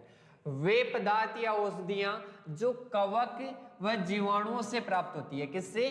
कवक और जीवाणु दोनों से प्राप्त होती है और अन्य हानिकारक जीवाणुओं को नष्ट करने के लिए प्रयुक्त की जाती है। मतलब एंटीबायोटिक क्या होती है? कोई भी जीवाणु है, कोई भी सूक्ष्म जीव है, सही, उनसे अपन निकालते हैं, उनसे निकाला जो पदार्थ होता है, जैसे मान लो एंटीबायोटिक उनसे बनाते हैं, उनसे बनाने वो काम में किसके आती है? वो आती है अन्य जीवाणुओं को नष्ट करने में। जैसे मान लो एक जीवाणु से ऐसी एंटीबायोटिक, ऐसा पदार्थ अपन ने निकाला जो दूसरे जीवाणु को क्या कर रहा है? नष्ट कर रहा है, तो उनको क्या बोलते हैं? एंटीबायोटिक बोलते हैं। क्या बोलते हैं साथियों? एंटीबायोटिक बोलते हैं। इसके बाद में अपना नेक्स्ट है डेफिनेशन प्लांट डिजीज फोरकास्टिंग। मतलब पादप रोग पूर्वानुमान। नाम से ही पता चल रहा है कि किसी भी डिजीज का अपन पूर्वानुमान लगा लेते हैं, पहले ही पता लगा लेते हैं, तो उसको क्या कहते हैं? पादप रोग पूर्वानुमान। यह एक प्रबंधन की प्रणाली है जिसका उपयोग पादप रोग विज्ञान की घटना या उग्रता या गंभीरता परिवर्तन की भविष्यवाणी करने के लिए किया जाता है। मतलब आगे पादप में कैसा, फसल में कैसी बीमारी आएगी, कैसी डिजीज आएगी, उसकी उग्रता क्या रहेगी, गंभीरता क्या रहेगी, उन सभी का पहले ही पूर्वानुमान कर लिया जाता है। तो ये क्या होता है? Plant disease forecasting. अब इसके बाद में नेक्स्ट अंतर है आपका अवॉइडेंस और एक्सक्लूजन। किसमें अंतर है? अवॉइडेंस और एक्सक्लूजन में अंतर। अवॉइडेंस और एक्सक्लूजन में अंतर क्या होता है? देखो, परपोषी पौधों को रोगजनक के संपर्क में आने से बचाना क्या कहलाता है? अवॉइडेंस या वर्जन कहलाता है। और इसके अलावा देखो अपवर्जन क्या कहलाता है? अपवर्जन को देखो किसी भी, मतलब ये अवॉइडेंस और एक्सक्लूजन में वैसे मैंने बता रखा है, डेफिनेशन वगैरह ऊपर प्रिंसिपल्स में बता दिया था कि संपर्क में आने से बचाना, और एक्सक्लूजन का मतलब क्या होता है? किसी रोग को उस क्षेत्र में प्रवेश करने व स्थापित होने से रोकना जिसमें वह पहले से उपस्थित नहीं है, वहां पर रोकना एक्सक्लूजन कहलाता है या अपवर्जन कहलाता है। इसके अंतर्गत क्षेत्र का चुनाव, खेत का चयन और बुआई के समय चयन आदि प्रक्रियाएं सम्मिलित होती हैं। मतलब क्षेत्र का चुनाव करते हैं, खेत का चुनाव करते हैं, बुआई का समय चयन करते हैं, इनमें हेरफेर करके क्या करते हैं? अपन अवॉइडेंस करते हैं। और इसमें प्लांट क्वारंटाइन, मतलब बाहर से कोई भी अपन पौधा वगैरह लाते हैं, बीज प्रमाणीकरण करते हैं, फसल का निरीक्षण करते हैं, इसके द्वारा क्या करते हैं? एक्सक्लूजन करते हैं, अपवर्जन करते हैं। अब इसके बाद में है एक अंतर आ रखा है यहाँ पर मोनोसाइक्लिक और पॉलीसाइक्लिक डिजीज, जो कि पहले अपन पढ़ चुके हैं। इसके बाद में है राइट शॉर्ट नोट्स या कमेंट। मतलब पांचवे का पहला क्वेश्चन है right in about disease triangle. किसके द्वारा बताना है? डिजीज ट्राइंगल और एक चतुष्कोण के बारे में। एक तो ट्राइंगल मतलब त्रिकोण के, एक टेट्राड्रॉन के बारे में, मतलब चतुष्कोण के बारे में। देखो साथियों, इसमें डिजीज ट्राइंगल में तीन चीज सम्मिलित होती है। कौन कौन सी सम्मिलित होती है? तीन चीजें। पहली है होस्ट। पहली क्या है? होस्ट, इसके अलावा पैथोजन और एनवायरनमेंट, जो कि मैंने अभी बताया था। इन तीनों में आपस में संबंध पाया जाता है और इन तीनों के आपस के संबंध को ही क्या कहते हैं, डिजीज ट्रायंगल कहते हैं। यह जो डिजीज ट्रायंगल है, यह होस्ट, पैथोजन और एनवायरनमेंट के बीच में होने वाली जो अंतःक्रियाएं होती है, इनका परिणाम ही क्या कहलाता है, डिजीज ट्रायंगल कहलाता है। और क्या क्या होता है इसमें, पैथोजन, होस्ट और एनवायरनमेंट होता है। इसके बारे में मैं ज़्यादा नहीं बताऊंगा, इतना ही बहुत है। इसके बाद में देखो, एक होता है डिजीज, मतलब जो रोग चतुष्कोण होता है या टेट्राड्रॉन होता है, इसमें तीन चीज़ें तो कौन सी होती है, तीन चीज़ें तो वो ही होती है जो किसमें थी, जो रोग त्रिकोण था उसमें ही सम्मिलित थी, पर एक और सम्मिलित है, एक और सम्मिलित है। वो किन्होंने सम्मिलित की थी, वो स्टीवेंसन और वंडरफ्लैंक और जेडॉक्स ने कौन सा तीसरा नाम दिया था, चौथा नाम दिया था समय। एक अन्य कारक कौन सा दिया, समय। कि समय भी क्या करता है, इसमें डिजीज जो साइकिल होता है इसमें महत्वपूर्ण होता है। तो इन्होंने क्या दे दिया, चतुष्कोण दे दिया। क्या दे दिया, चतुष्कोण दे दिया। इसमें एक चीज क्या जोड़ दी इन्होंने, टाइम जोड़ दिया। एक क्या जोड़ दिया, टाइम जोड़ दिया। टाइम, इन्वायरमेंट, होस्ट और पैथोजन, ये चार जोड़ दिए। ये क्या होता है, रोग चतुष्कोण होता है। अब इसके बाद में देखो साथियों, नेक्स्ट क्वेश्चन की ओर चलते हैं। नेक्स्ट क्वेश्चन है describe the physical control of plant disease. मतलब फिजिकल कंट्रोल, भौतिक प्रबंधन कैसे कर सकते हैं अपन किसी भी डिजीज का। देखो इसमें क्या है, प्लांट पैथोजन के प्राइमरी इनोकुलम को नष्ट करने के लिए विभिन्न जो फिजिकल मेथड्स है, भौतिक विधियां हैं, उनका यूज किया जाता है। मतलब जो प्राइमरी, प्राथमिक निवेश द्रव्य हैं, इसको नष्ट करने के लिए, प्राथमिक निवेश द्रव्य को नष्ट करने के लिए विभिन्न भौतिक विधियों का यूज करते हैं। जैसे पहली आ गई स्टीम, दूसरी है ड्राई हीट, बॉइलिंग वाटर और इसके अलावा सोलर रेडिएशन। इनको समझते हैं। पहला है हॉट वाटर ट्रीटमेंट। क्या आ जाएगा, हॉट वाटर ट्रीटमेंट। इस विधि का सर्वप्रथम प्रयोग किसने किया था, जेनसन ने, लेट ब्लाइट ऑफ पोटैटो को नियंत्रित करने के लिए। किसके लिए, लेट ब्लाइट ऑफ पोटैटो को नियंत्रित करने के लिए। इस मेथड्स का यूज, जो बीज जनित रोग होते हैं ना, उनको हॉट वाटर से क्या करते हैं, ट्रीटमेंट करते हैं। इसमें शायद ज़्यादा बताना तो मेरे लिए सही नहीं है, क्योंकि आपको भी पता है इन चीज़ों के बारे में, और फालतू में लंबी क्लास होगी तो उससे क्या मतलब है। आप शायद पढ़ते आए हो, पहले थर्ड ईयर के फर्स्ट में आ गए, मतलब पहले भी आपने ये जो फिजिकल मेथड्स है वो पढ़े होंगे। पहला हो जाएगा हॉट वाटर ट्रीटमेंट, जेनसन ने दिया लेट ब्लाइट ऑफ पोटैटो के लिए। बीज जनित जो रोग होते हैं उनके लिए ज़्यादातर ये यूज लिया जाता है। जैसे रोग का नाम भी देख सकते हो और टेम्परेचर भी देख सकते हो इनके लिए। Ear cockle of wheat 54 degree centigrade पर 10 मिनट के लिए, और black rot of brassica species 50 degree centigrade पर 20 से 30 मिनट के लिए। इसके बाद में है हॉट एयर ट्रीटमेंट। कौन सा आ जाएगा साथियों, हॉट एयर ट्रीटमेंट। इसमें कौन कौन सी डिजीज होती है, मतलब जो उसमें तो गर्म जल से उपचारित कर रहे थे, यहाँ पर गर्म वायु से उपचारित करेंगे। इसमें red rot of sugarcane आ जाएगा 54 डिग्री सेंटीग्रेड, और 54 डिग्री सेंटीग्रेड से जो हॉट एयर होती है उसको 7 से 8 आवर के लिए क्या करते हैं, अपन उपचारित करते हैं। और इसके बाद में देखो आगे की ओर है, इसमें सीड्स को भी अपन कर सकते हैं उपचारित, और प्लांटिंग मटेरियल को भी अपन उपचारित कर सकते हैं। फिर भौतिक विधियों की नेक्स्ट विधि है स्टीम ट्रीटमेंट। इसका मतलब क्या होता है, भाप। क्या होता है, भाप। जो भाप होती है ना, भाप के द्वारा उपचारित करके डिजीज से कंट्रोल पाना। मतलब जो हॉट वाटर ट्रीटमेंट है उसी का दूसरा रूप है, पर ये उसकी अपेक्षा में ज्यादा उपयुक्त है, अधिक उपयुक्त है। इसके बाद में देखो, इसमें समय और ताप की कम आवश्यकता अपने को होती है, और शुगर केन डिजीज और जो नींबू में ग्रीनिंग रोग है उसमें अपन स्टीम ट्रीटमेंट ही ज्यादातर यूज लेते हैं। इसके बाद में है सोलर हीट ट्रीटमेंट। कौन सा आ जाएगा, सोलर हीट ट्रीटमेंट।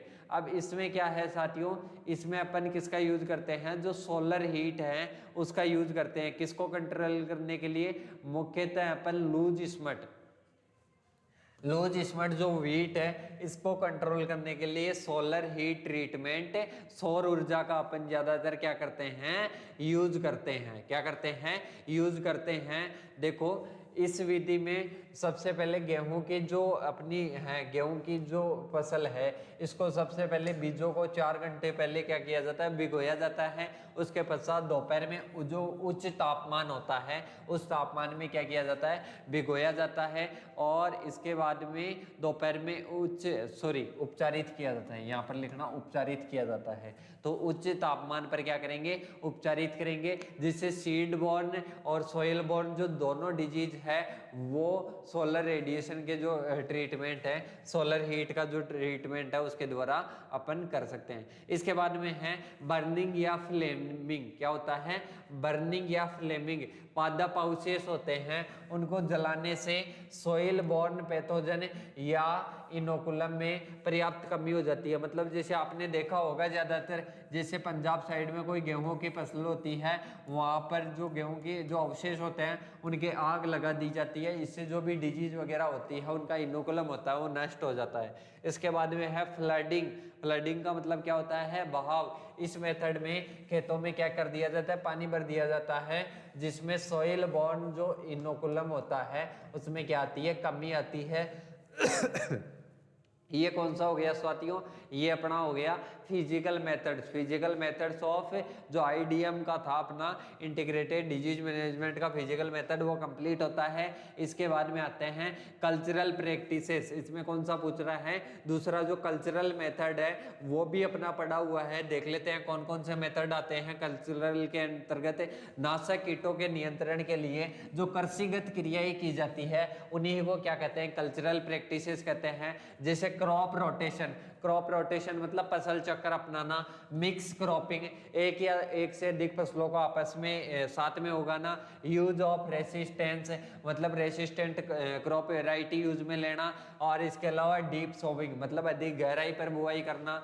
आदि में अगर परिवर्तन कर दे तो इसमें कीटों की समष्टि होती है जो डिजीज फैलाते हैं, उनका क्या हो जाता है, नियंत्रण हो जाता है। अब इसके बाद में देखो आगे देखते हैं कि कौन कौन सी विधियां अपन यूज में लेते हैं, कौन कौन सी अपन विधियां यूज में लेते हैं। सबसे पहले ये देखते हैं,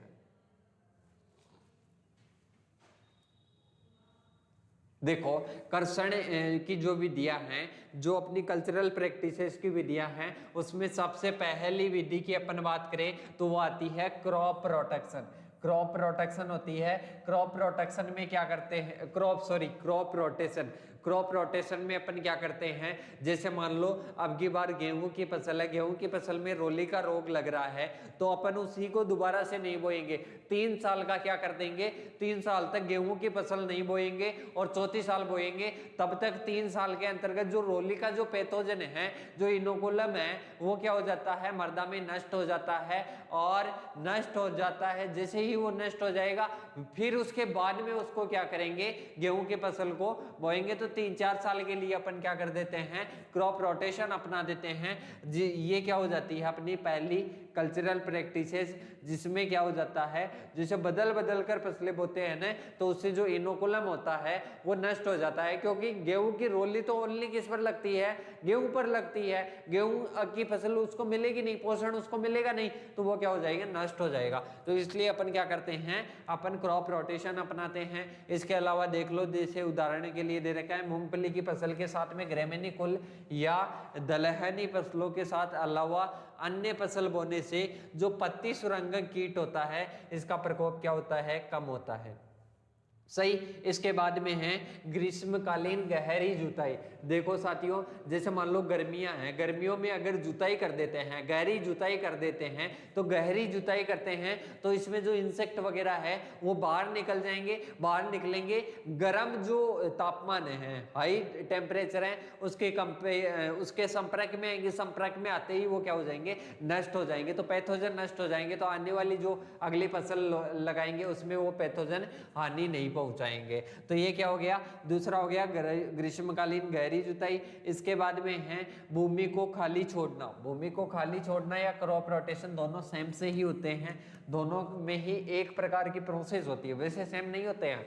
तो देखो भूमि का खाली छोड़ना या पड़ती छोड़ना क्या होता है, जैसे मान लो कोई भी डिजीज है, जो मूंगफली है कॉलर रॉट हो रहा है उसमें, अब जैसे मान लो मूंगफली में कोई डिजीज हो रही है, अब मूंगफली में वो लगातार डिजीज हो रही है, अब मान लो उसका मैनेजमेंट नहीं हो रहा है तो उसको पड़ती छोड़ दो। जहां पर मूंगफली लगाते थे जिस खेत में बीमारी है उसको पड़ती छोड़ दो, मतलब 1-2 साल तक उसमें खेती मत करो, इसके बाद में खेती करोगे मतलब उसको कुछ भी पोषण के लिए नहीं मिलेगा, पोषण के लिए नहीं मिलेगा तो वो पैथोजन नष्ट हो जाएगा, पैथोजन नष्ट हो जाएगा तो फिर बाद में चाहे फसल लगा लो उसका नियंत्रण हो जाएगा, उस जो भी अपनी कीट वगैरह है, जो भी अपनी डिजीज है उसका। अब इसके बाद में भूमि को पड़ती छोड़ना हो गया। अब इसके बाद में नेक्स्ट है बुआई के समय में हेर फेर करना। क्या है?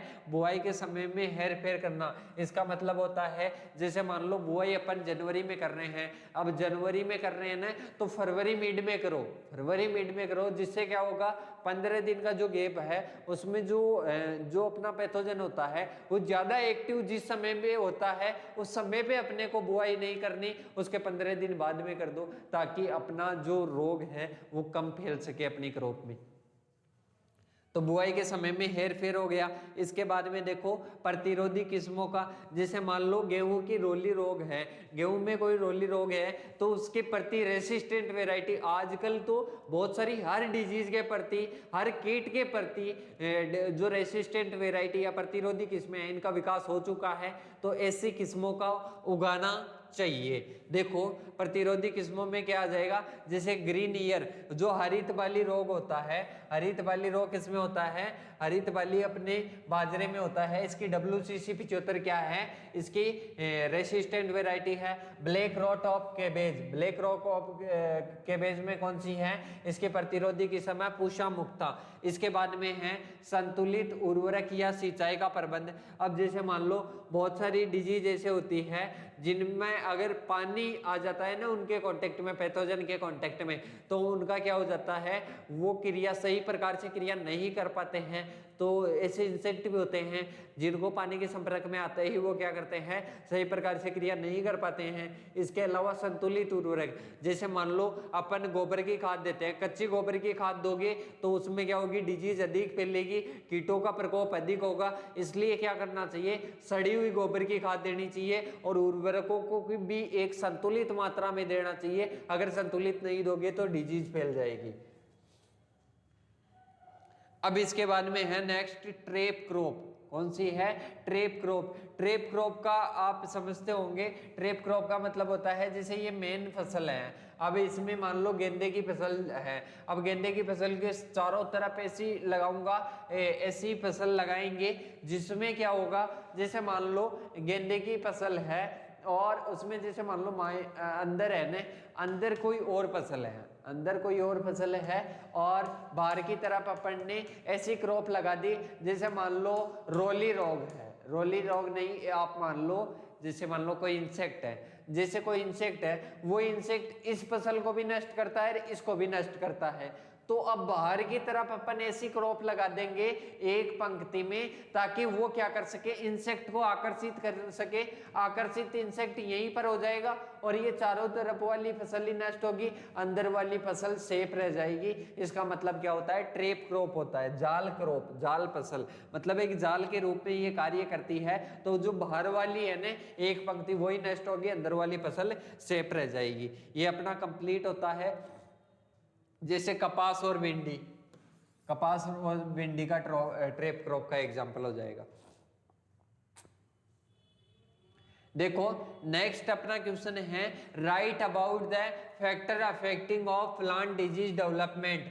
मतलब ये अपने हो गए हैं प्लांट डिजीज जो डेवलपमेंट है इसके फैक्टर्स, मतलब जो डिजीज डेवलपमेंट है इसके फैक्टर्स थोड़े अलग हैं, वैसे लगभग तो वही हो जाएंगे पर इसके फैक्टर, इसको प्रभावित करने वाले कारक थोड़े से अलग हैं, जो मैं डालूंगा ना, जो PDF डालूंगा अन्य, इसके साथ में एक और PDF आपको ऐप में मिलेगी, उसमें आपको डिटेल से ये मिल जाएगा, बढ़िया तरीके से इसके पॉइंट्स का वर्णन किया गया है। और वैसे आपको पता है कि जो डिजीज डेवलपमेंट है, जैसे मान लो किसी भी डिजीज में कोई डिजीज का विकास हो रहा है, कोई रोग का विकास हो रहा है, तो उसका कैसे प्रभावित होगा डिजीज डेवलपमेंट। जैसे मान लो फसल की प्रकृति है, फसल की प्रगति के अलावा टेम्परेचर, जो वायुमंडलीय कारक है, टेम्परेचर हो जाएगा, वर्षा हो जाएगी, ये सभी कारक क्या करते हैं, ये सभी कारक समय मान लो टाइम भी क्या करता है डिजीज डेवलपमेंट को। मतलब एक खेत में डिजीज का विकास, एक खेत में कोई भी रोग का उग्र रूप या विकास आना, इसको भी कोई तो प्रभावित करता ही है ना। जैसे मान लो तापमान है, अधिक तापमान पर जैसे 50 डिग्री सेंटीग्रेड पर कोई भी फसल है, उसमें कोई रोग फैल रहा है, अगर उसका 60 डिग्री सेंटीग्रेड हो जाए तो उसमें वो डिजीज नहीं फैलती है। मतलब ये तापमान भी क्या करता है, प्रभावित करता है। तो ये सारी चीजें दी गई है, ये सारी चीजें आपको मिल जाएगी कहाँ पर, जो इसके साथ में जो पीडीएफ पेपर सॉल्यूशन की पीडीएफ के साथ में जो पीडीएफ होगी उसमें मिल जाएगी, उसकी एक बार रीडिंग लगा लेना। अब इसके बाद में है डिस्क्राइब द डिजीज फोरकास्टिंग, मतलब 22 जो 21-22 है इसके पेपर में ये मिल जाएगा अपने को, देख लेंगे 20-21 के में। और ये डिजीज डेवलपमेंट वाला उस पीडीएफ में भी मिल जाएगा, और 22-23 के में कंप्लीट ये नहीं है, क्योंकि कंप्लीट ये नहीं बोल सकते, क्योंकि यहाँ पर क्या पूछा है, डिजीज डेवलपमेंट पूछा है, ना कि कोई डिजीज साइकिल पूछा है, अपने को एपिडेमियोलॉजी पूछा है, अपने को डिजीज डेवलपमेंट, रोग के विकास को प्रभावित करने वाले कारक, तो वो उस पीडीएफ में मिल जाएंगे। वैसे मैंने नॉर्मली आपको बता ही दिया है। अब इसके बाद में देखो आगे,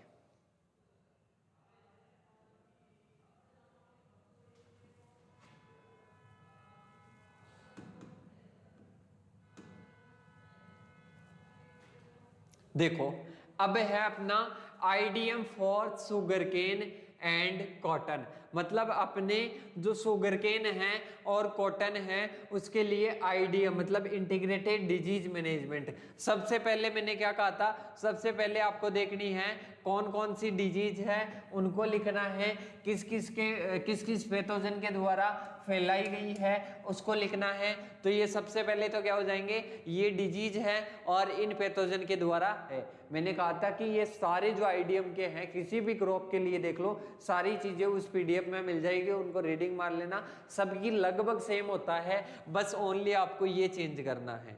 सही। इसके बाद में है कि आईडीएम में अपन ने डिजीज की तो बात कर ली, फिर इसके बाद में क्या आता है, सबसे पहले आईडीएम में क्या करते हैं, कल्चरल प्रैक्टिसेस करते हैं।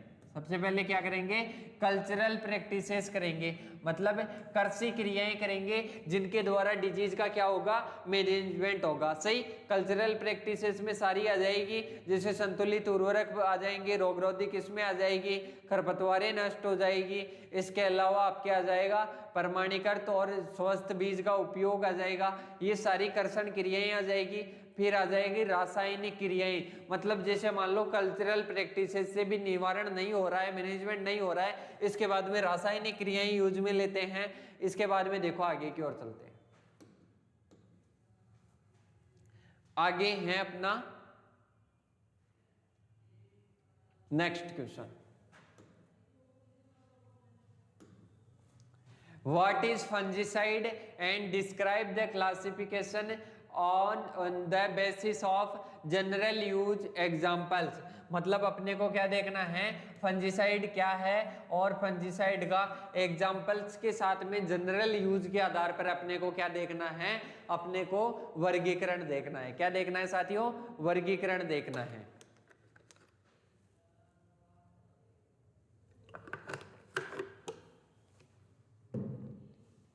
देखो साथियों, सबसे पहले है कि फंजीसाइड क्या होता है। फंजीसाइड देखो एक ऐसा विषैला रसायन यौगिक जो कवकों को मार देता है, एक ऐसा विषैला रसायन यौगिक होता है जो कवकों को मार देता है, क्या कहलाता है, कवकनाशी कहलाता है। फंजीसाइड शब्द कौन सी भाषा का है, लैटिन वर्ड से लिया गया है। कौन से वर्ड से लिया गया है, लैटिन वर्ड से लिया गया है।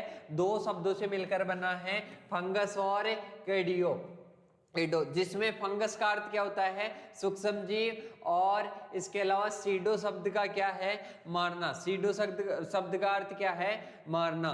अब इसके बाद में देखो classification of fungicide on the basis of general uses. General uses के आधार पर अपने को क्या देखने हैं, फंजीसाइड का क्लासिफिकेशन देखना है। सबसे पहला कौन सा है, सीड प्रोटेक्टेंट, मतलब ये क्या होते हैं, देखो सीड प्रोटेक्टेंट मतलब सीड को बचाते हैं, बीमारी से सीड को बचाते हैं। बीज की ऊपरी सतह पर, बीज की ऊपरी सतह पर उपस्थित जो सूक्ष्म जीव होते हैं, जैसे कवक हो गए, जीवाणु हो गए और रोगजनक हो गए, इनको बचाने के लिए किसका यूज किया जाता है, सीड प्रोटेक्टेंट का क्या किया जाता है, यूज किया जाता है, जैसे कैप्टान हो गया, थायरम हो गया और कार्बोक्सिन हो गया। इसके बाद में देखो दूसरा है सॉइल फंजीसाइड। क्या होते हैं, सॉइल फंजीसाइड, मृदा सतह पर जो कवकों का उपचार होता है, मृदा सतह पर, मतलब पहला कौन सा हो गया, जनरल यूज के आधार पर देख रहे हैं, सीड को बचाने के लिए सीड वाला हो गया। अब इसके बाद में है सॉइल फंजीसाइड, मतलब जो मृदा सतह पर जो कवक वगैरह है, सूक्ष्म जीव है, उनको नष्ट करने के लिए कौन से का यूज करते हैं, सॉइल फंजीसाइड का, जैसे बोर्डेक्स मिश्रण हो गया, कॉपर ऑक्सी क्लोराइड हो गया। इसके बाद में देखो फ्रूट प्रोटेक्टेंट्स, मतलब इसमें क्या कौन कौन से होते हैं, कैप्टान, कार्बेंडाजिम और मैनकोजेब। इसके बाद में है फूल में पत्ती रक्षक कवकनाशी, कैप्टान हो गया, जीनेब हो गया, मैनकोजेब हो गया। इसके बाद में है नेक्स्ट इराडिकेंट्स, इराडिकेंट्स मतलब क्या होते हैं, उन्मूलन कारक, ऐसे रसायन या ऐसे कवकनाशी जो कवकों को मारने या कम करने में सहायक होते हैं, ओनली मारने या कम करने में उनको सहायक होते हैं, उनको उन्मूलनकारी कवकनाशी कहते हैं। एग्जाम्पल कौन कौन से हो जाएंगे, लाइम सल्फर हो जाएगा और ऑर्गेनो मेर्क्यूरियल्स हो जाएंगे। इसके बाद में देखो, इसके बाद में देखो, ये साफ नहीं लिखा हुआ है, एक मिनट, ट्री वुंड ड्रेसर्स, इसको देखो, इसमें क्या होता है, जैसे मान लो कोई भी ट्री है, इसको पहले देखो आप, वृक्ष की छाल में, वृक्ष की छाल में जो कवक होते हैं, जो कवक होते हैं और वहां पर जो आक्रमण फैलाते हैं, उनको जो अपन उनको मारने के लिए या उनको रोकने के लिए जिन कवकनाशियों के यूज किया जाता है, तो उन पर क्या किया जाता है, लेप किया जाता है, उन पर क्या किया जाता है, उस वृक्ष पर क्या किया जाता है, लेप किया जाता है। जैसे बोरेक्स पेस्ट, कौन सा हो गया, बोरेक्स पेस्ट। इसके बाद में है सातवें का थर्ड, सातवें का टेस्ट है व्हाट इज प्लांट डायग्नोसिस, क्या है, what is plant diagnosis, describe in details the plant disease diagnosis techniques, मतलब इसमें अपने को देखना है प्लांट डायग्नोसिस क्या होता है, इसको आगे 20-21 के पेपर में देख लेंगे। इसके बाद में आता है अपना 20-21 का पेपर है, उसको अपन देखते हैं। सबसे पहले है पॉलीसाइक्लिक डिजीज, पॉलीसाइक्लिक डिजीज अपन ने चर्चा कर ली। अब इसके बाद में है ट्री सर्जरी, क्या है, ट्री सर्जरी, रोगग्रस्त पौधों या पौधे के किसी रोगग्रस्त भाग, रोगग्रस्त पौधों या पौधे के किसी रोगग्रस्त भाग का क्रियात्मक उपचार जो अपन करते हैं ना, वो किसके अंतर्गत आता है, ट्री सर्जरी के अंतर्गत आता है। किसके अंतर्गत आता है, ट्री सर्जरी के अंतर्गत आता है। कोई भी रोगग्रस्त भाग है, एक पर्टिकुलर भाग है, एक प्लांट का क्या है, पर्टिकुलर भाग है, उसी का अपन क्या करें, उपचार करें, तो वो ट्री सर्जरी के अंतर्गत आता है। इसके बाद में है फ्यूमिगेशन, फ्यूमिगेशन में क्या आता है, वे रसायन जो कवकों के उपापचय मारक को अवरुद्ध करते हैं, क्या करते हैं, उपापचय मारक को क्या करते हैं, अवरुद्ध करते हैं, वह उनके जो हाइपल होते हैं, हाइपल जैसे बीजाणु अंकुरण हो गए, इनकी वृद्धि को रोककर उन्हें नष्ट करने का क्या करते हैं, कार्य करते हैं, तो इनको क्या कहते हैं, फ्यूमिगेशन कहते हैं। क्या कहते हैं साथियों, फ्यूमिगेशन कहते हैं। इसके बाद में है इराडिकेशन, इराडिकेशन क्या होता है, किसी क्षेत्र में रोगजनक के स्थापित होने, कोई भी है, कोई भी क्षेत्र है, उस क्षेत्र में रोगजनक के स्थापित होने के बाद में, जैसे मान लो रोगजनक स्थापित हो गया, उसके बाद में उसको वहां से हटाना क्या कहलाता है, इराडिकेशन। मैंने पहले भी बात कर ली है इसकी।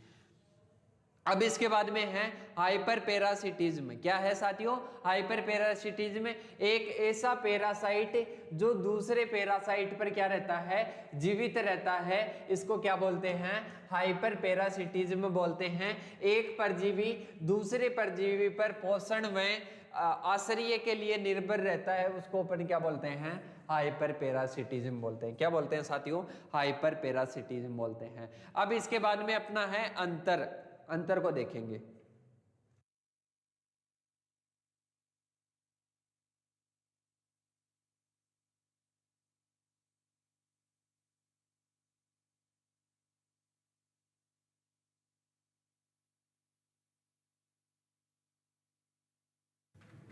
देखो अब इसके बाद में है अंतर किसके बीच में है, बीज संक्रमणहारी और दूसरा अंतर क्या है, बीज विग्रसनहारी। क्या है, बीज संक्रमणहारी और बीज विग्रसनहारी। इसमें क्या है अंतर, देखो यह उन्मूलन की प्रक्रिया है, बीज संक्रमणहारी किसकी प्रक्रिया है, उन्मूलन की प्रक्रिया है, और बीज विग्रसनहारी किसकी प्रक्रिया है, नियंत्रण की प्रक्रिया है। इसके बाद में है बीज संक्रमणहारी में यह बीज या रोपण सामग्री के अंदर उपस्थित जो रोगजनक होते हैं उनका क्या करता है, नियंत्रण करता है, और यह सामग्री जैसे बीज और रोपण सामग्री की सतह पर जो उपस्थित होते हैं ये ओनली सतह वाले को क्या करता है, सतह वाले रोगजनकों को नष्ट करता है, ये अंदर वाले के जो बीज के अंदर जो रोगजनक उपस्थित होते हैं उनको क्या करता है, नियंत्रित करता है। इसमें एग्जांपल देख लो, लूज स्मिट और व्हीट एंड बार्ले। मतलब समझ गए, एक तो क्या करता है बीज के अंदर जो उपस्थित होता है उन रोगजनकों को नष्ट, एक बाहर वाले रोगजनकों को नष्ट। इसके बाद में है polycyclic disease and monocyclic disease. कौन सी है, monocyclic disease and polycyclic disease, इसका अंतर करवा चुके हैं पहले। इसके बाद में है प्लांट डिजीज फोरकास्टिंग, जो कि पहले 2-3 एग्जाम में आ भी चुका है, 2-3 पेपरों में, उसकी अपन चर्चा करते हैं। प्लांट डिजीज फोरकास्टिंग के बारे में साथियों में बता देता हूं। प्लांट डिजीज फोरकास्टिंग क्या होता है, एक ऐसी प्रक्रिया होती है जिसमें क्या करते हैं, जैसे मान लो कोई भी डिजीज है, कोई भी डिजीज आने वाली है, उसका उग्र रूप या उसकी पहले ही अपन पूर्वानुमान लगा लेते हैं, उसको क्या कहते हैं, प्लांट डिजीज फोरकास्टिंग कहते हैं। यह एक प्रबंधन प्रणाली है। क्या है, प्रबंधन प्रणाली है जिसका उपयोग रोग की घटना या उसकी उग्रता या गंभीरता में परिवर्तन की भविष्यवाणी के लिए किया जाता है। पादप रोग, जो पादप रोग पूर्वानुमान है, इसके निम्नलिखित सिद्धांत पर आधारित होता है। जो प्लांट डिजीज फोरकास्टिंग है वो निम्नलिखित सिद्धांतों पर आधारित होता है। द नेचर ऑफ पैथोजन, मतलब पैथोजन की प्रकृति। इसके बाद में है अपने effect of the environment pathogen development, मतलब जो अपना पैथोजन की डेवलपमेंट को प्रभावित तो करता है ये एनवायरनमेंट, तो ये भी सिद्धांत है, मतलब सिद्धांत है इसके, नेचर ऑफ पैथोजन और effect of the environment of pathogen development. इसके बाद में है इंक्यूबेशन पीरियड ऑफ पैथोजन। इसके बाद में है डिस्पर्सल ऑफ पैथोजन। पादप रोग जो पूर्वानुमान है इसकी मेनली कितनी विधियां हैं, मेनली इसकी 3 विधियां हैं। मेनली कितनी है साथियों, 3 विधियां हैं, जिसमें सबसे पहले है forecasting based on primary inoculum, मतलब जो प्राथमिक निवेश द्रव्य होता है इसके द्वारा क्या करना, इसके आधार पर डिजीज का पूर्वानुमान लगाना। जैसे किसके आधार पर लगाते हैं, मर्दा, हवा, बीज और रोपण सामग्री प्राथमिक इनोकुलम उपकरण रहते हैं, इनके आधार पर क्या करते हैं अपन डिजीज का फोरकास्टिंग करते हैं, डिजीज का पूर्वानुमान लगाते हैं। दूसरा है forecasting based on whether condition, मौसम की स्थिति को देखकर अपन क्या करते हैं डिजीज का पूर्वानुमान लगाते हैं। जैसे तापमान को देखकर, सापेक्षिक आर्द्रता को देखकर, वर्षा को देखकर, प्रकाश को देखकर, आर्द्रता को देखकर, इनको देखकर क्या करते हैं डिजीज का पूर्वानुमान लगाते हैं। जैसे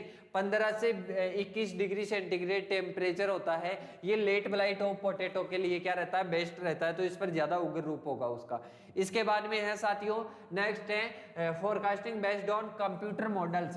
कंप्यूटर मॉडल्स के आधार पर भी अपन क्या करते हैं, अपन जो डिजीज है उसका फोरकास्टिंग करते हैं।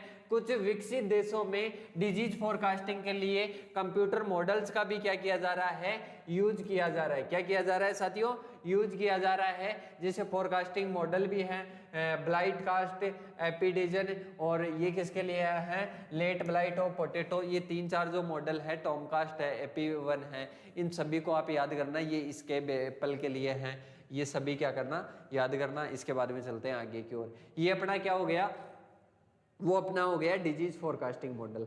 अब इसके बाद में है साथियों एक अपना है पेस्ट रिस्क एनालिसिस, जिसको फुल फॉर्म क्या है, पेस्ट रिस्क एनालिसिस, PRA क्या होता है, सीधी सी मैं बता देता हूं।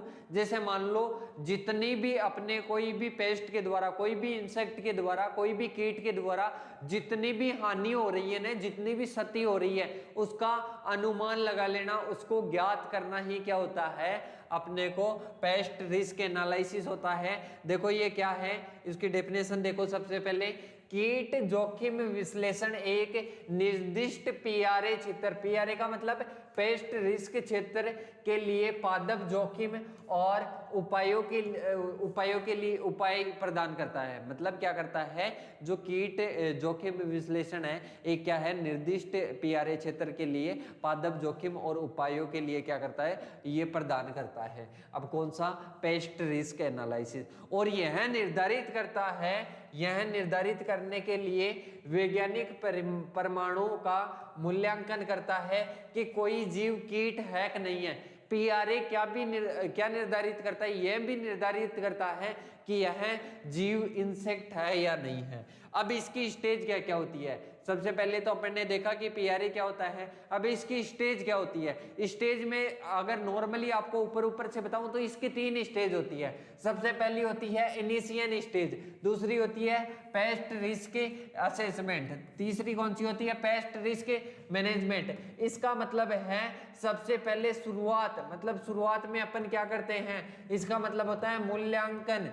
क्या होता है साथियों, मूल्यांकन। इसका मतलब क्या होता है, मैनेजमेंट, मतलब प्रबंधन करना।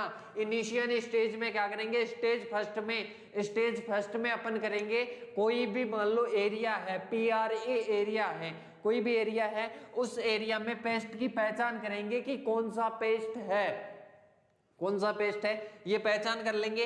पहचान करने के बाद में पाथवे का मतलब क्या होता है, जो एरिया है कि ये पेस्ट की तो अपन ने पहचान कर ली है, कितने एरिया में फैला हुआ है उसकी पहचान करेंगे। फिर इसके बाद में देखेंगे कि ये हार्मफुल है या नहीं है। जैसे मान लो लाभदायक है तो उसका तो क्या ही एनालिसिस करना है, अगर हार्मफुल है या नहीं है ये चीज अपन एनालिसिस करेंगे। इसके बाद में है असेसमेंट, मतलब मूल्यांकन करना है।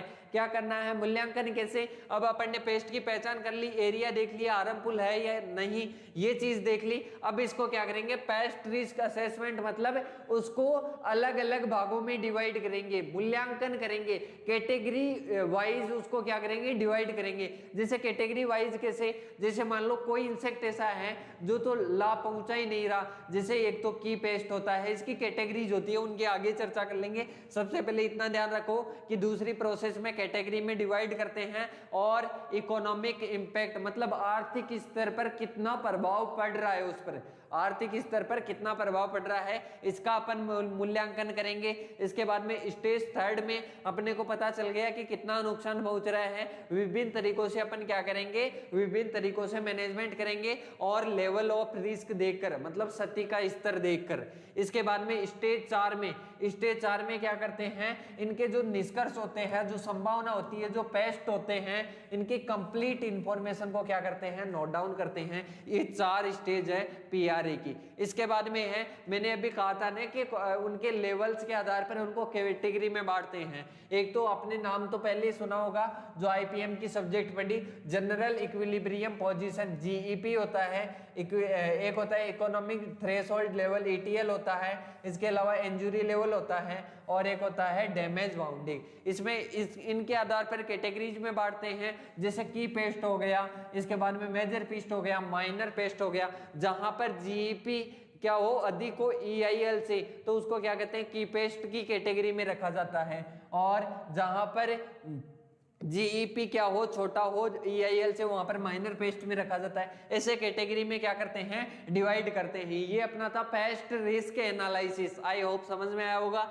इसके बाद में चलते हैं साथियों आगे के क्वेश्चंस की ओर। What is plant disease diagnosis, मतलब प्लांट डिजीज डायग्नोसिस क्या है, right about detail in plant disease diagnosis techniques, मतलब एक पादप रोग को पहचानने की तकनीकों के बारे में अपने को बताना है। प्लांट डिजीज डायग्नोसिस तो क्या है और इसकी जो टेक्निक्स हैं वो क्या होती है, इसके बारे में अपने को डिटेल से देखना है। देखो पहले अपन देखेंगे कि डिजीज डायग्नोसिस क्या होता है। सबसे पहले क्या देखेंगे कि डिजीज डायग्नोसिस क्या होता है। डिजीज डायग्नोसिस का सीधा सा मतलब होता है कि एक डिजीज के बारे में, रोग के बारे में पहचान करना। क्या होता है? रोग के बारे में पहचान करना।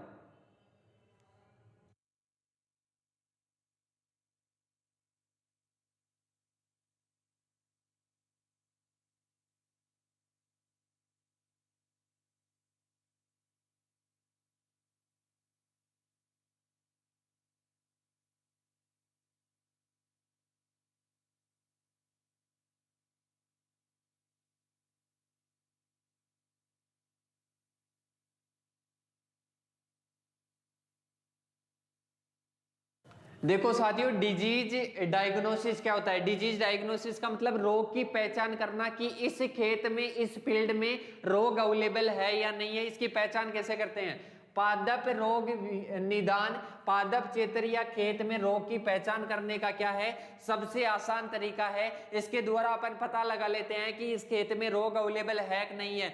देखो साथियों, पौधों पर रोग के लक्षणों का अवलोकन कर, रोग के लक्षणों का अवलोकन करते हैं और रोगग्रस्त ऊतकों या रोगग्रस्त भागों पर उपचार करना क्या कहलाता है? पादप रोग निदान। मतलब पहले क्या करते हैं? उनके लक्षणों के आधार पर डिजीज को पहचानते हैं, इसके बाद में उनका क्या करते हैं? निदान करते हैं। तो इसकी पादप रोग निदान की कौन कौन सी टेक्निक्स होती है?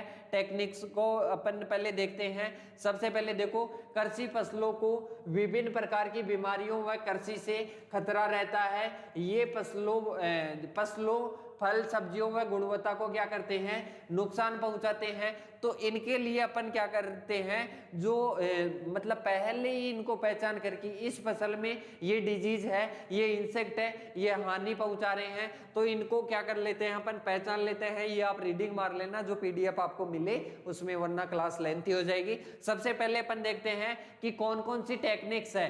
कि टेक्निक्स है, पहली है आनुवांशिक फसलों की पहचान करने के लिए निदान किट निम्नलिखित है। सबसे पहला किट कौन सा है? DNA based diagnostic kit. कौन सा है? DNA based diagnostic kit. देखो, ये जंतुओं में पूरक होते हैं और इन्हें क्या कहते हैं? होमोलोगस कहते हैं। क्या कहते हैं? होमोलोगस कहते हैं। और इसमें कौन से उपकरण का प्रयोग किया जाता है? पीसीआर का। किसका उपयोग किया जाता है?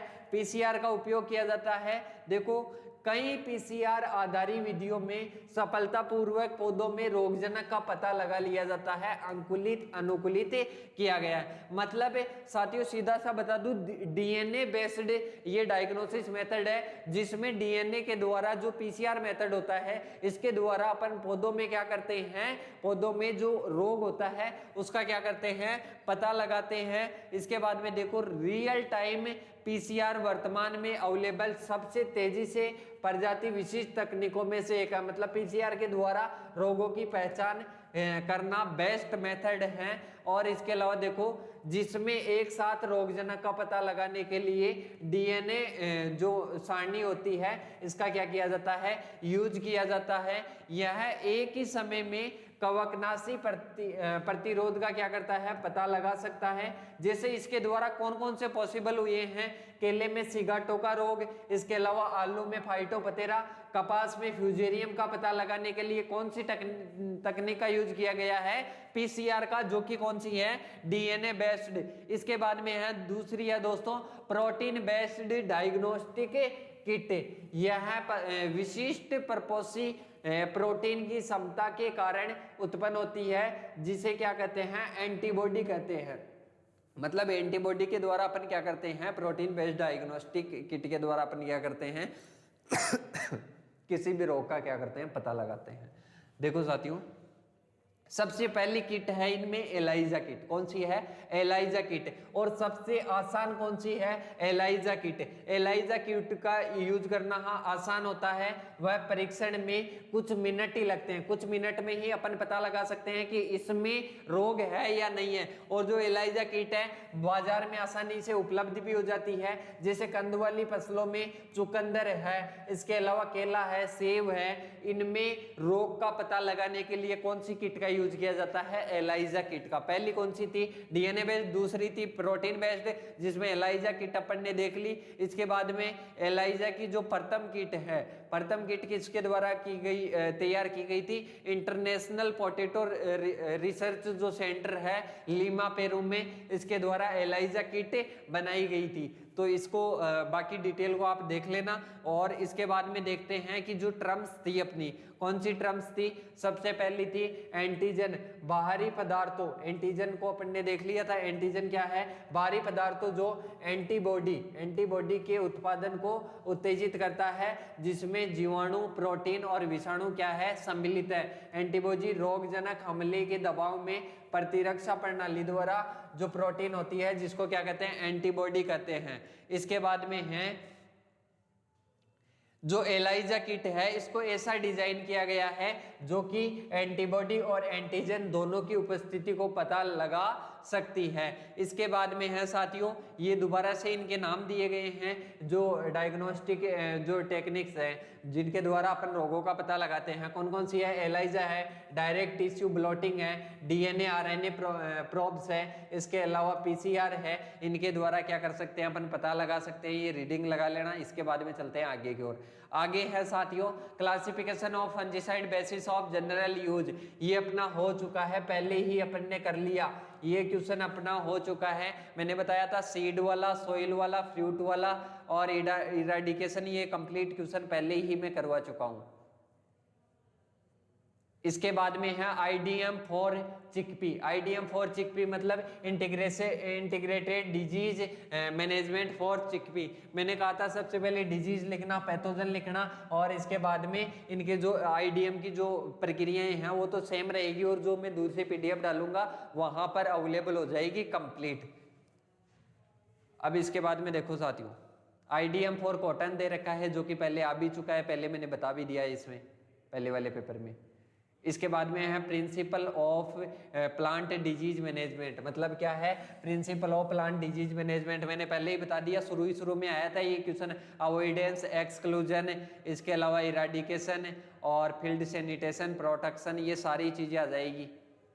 रेसिस्टेंट वेराइटी, केमोथेरेपी, ये सारा अपना कंप्लीट होता है साथियों। जो अपने पेपर नंबर कौन सा? 3 पेपर अपन ने सोल्व कर लिए, कंप्लीट अपन ने देख लिया, तीनों पेपर्स का सॉल्यूशन देख लिया। साथियों मैं बता देता हूँ, पीडीएफ आपको चाहिए तो पीडीएफ के लिए आप डिस्क्रिप्शन में दिए हुए ऐप की लिंक पर जाइए और वहाँ से डाउनलोड कीजिए। कोई भी आपको इश्यू आता है 8690596638, इन नंबरों पे आप व्हाट्सअप मैसेज कीजिए, ओनली व्हाट्सअप मैसेज कीजिए जो भी आपको प्रॉब्लम आती है। इसके अलावा दूसरे नंबर है 9672634845।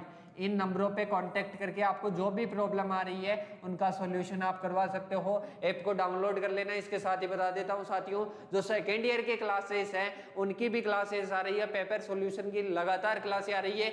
एग्जाम के एक दिन पहले टोटल पेपर सॉल्यूशन की मैराथन क्लास आती है, उनको ज्यादा से ज्यादा स्टूडेंट्स के साथ शेयर करना। और जो फर्स्ट ईयर के स्टूडेंट्स हैं उनके जैसे मैथ वगैरह सब्जेक्ट है, कंप्लीट अपना कोर्स ऐप पर अवेलेबल है, तो उनको एक बार जरूर गाइड कीजिए। और साथियों अपना आज का जो टॉपिक था, आज की जो सब्जेक्ट थी, इसकी कंप्लीट जो सिलेबस है, ऐसे मान लो कि 60 से 70% सिलेबस अपना कंप्लीट हो गया इसमें। और इसके अलावा जो पीडीएफ वगैरह आपको मिल ही जाएगी। आई होप आपको क्लास पसंद आई होगी। ज्यादा से ज्यादा स्टूडेंट्स को शेयर करना है ताकि सभी को पेपर सॉल्यूशन मिल पाए। और साथियों अब मिलते हैं नेक्स्ट वीडियो के साथ, तब तक के लिए जय हिंद जय भारत साथियों।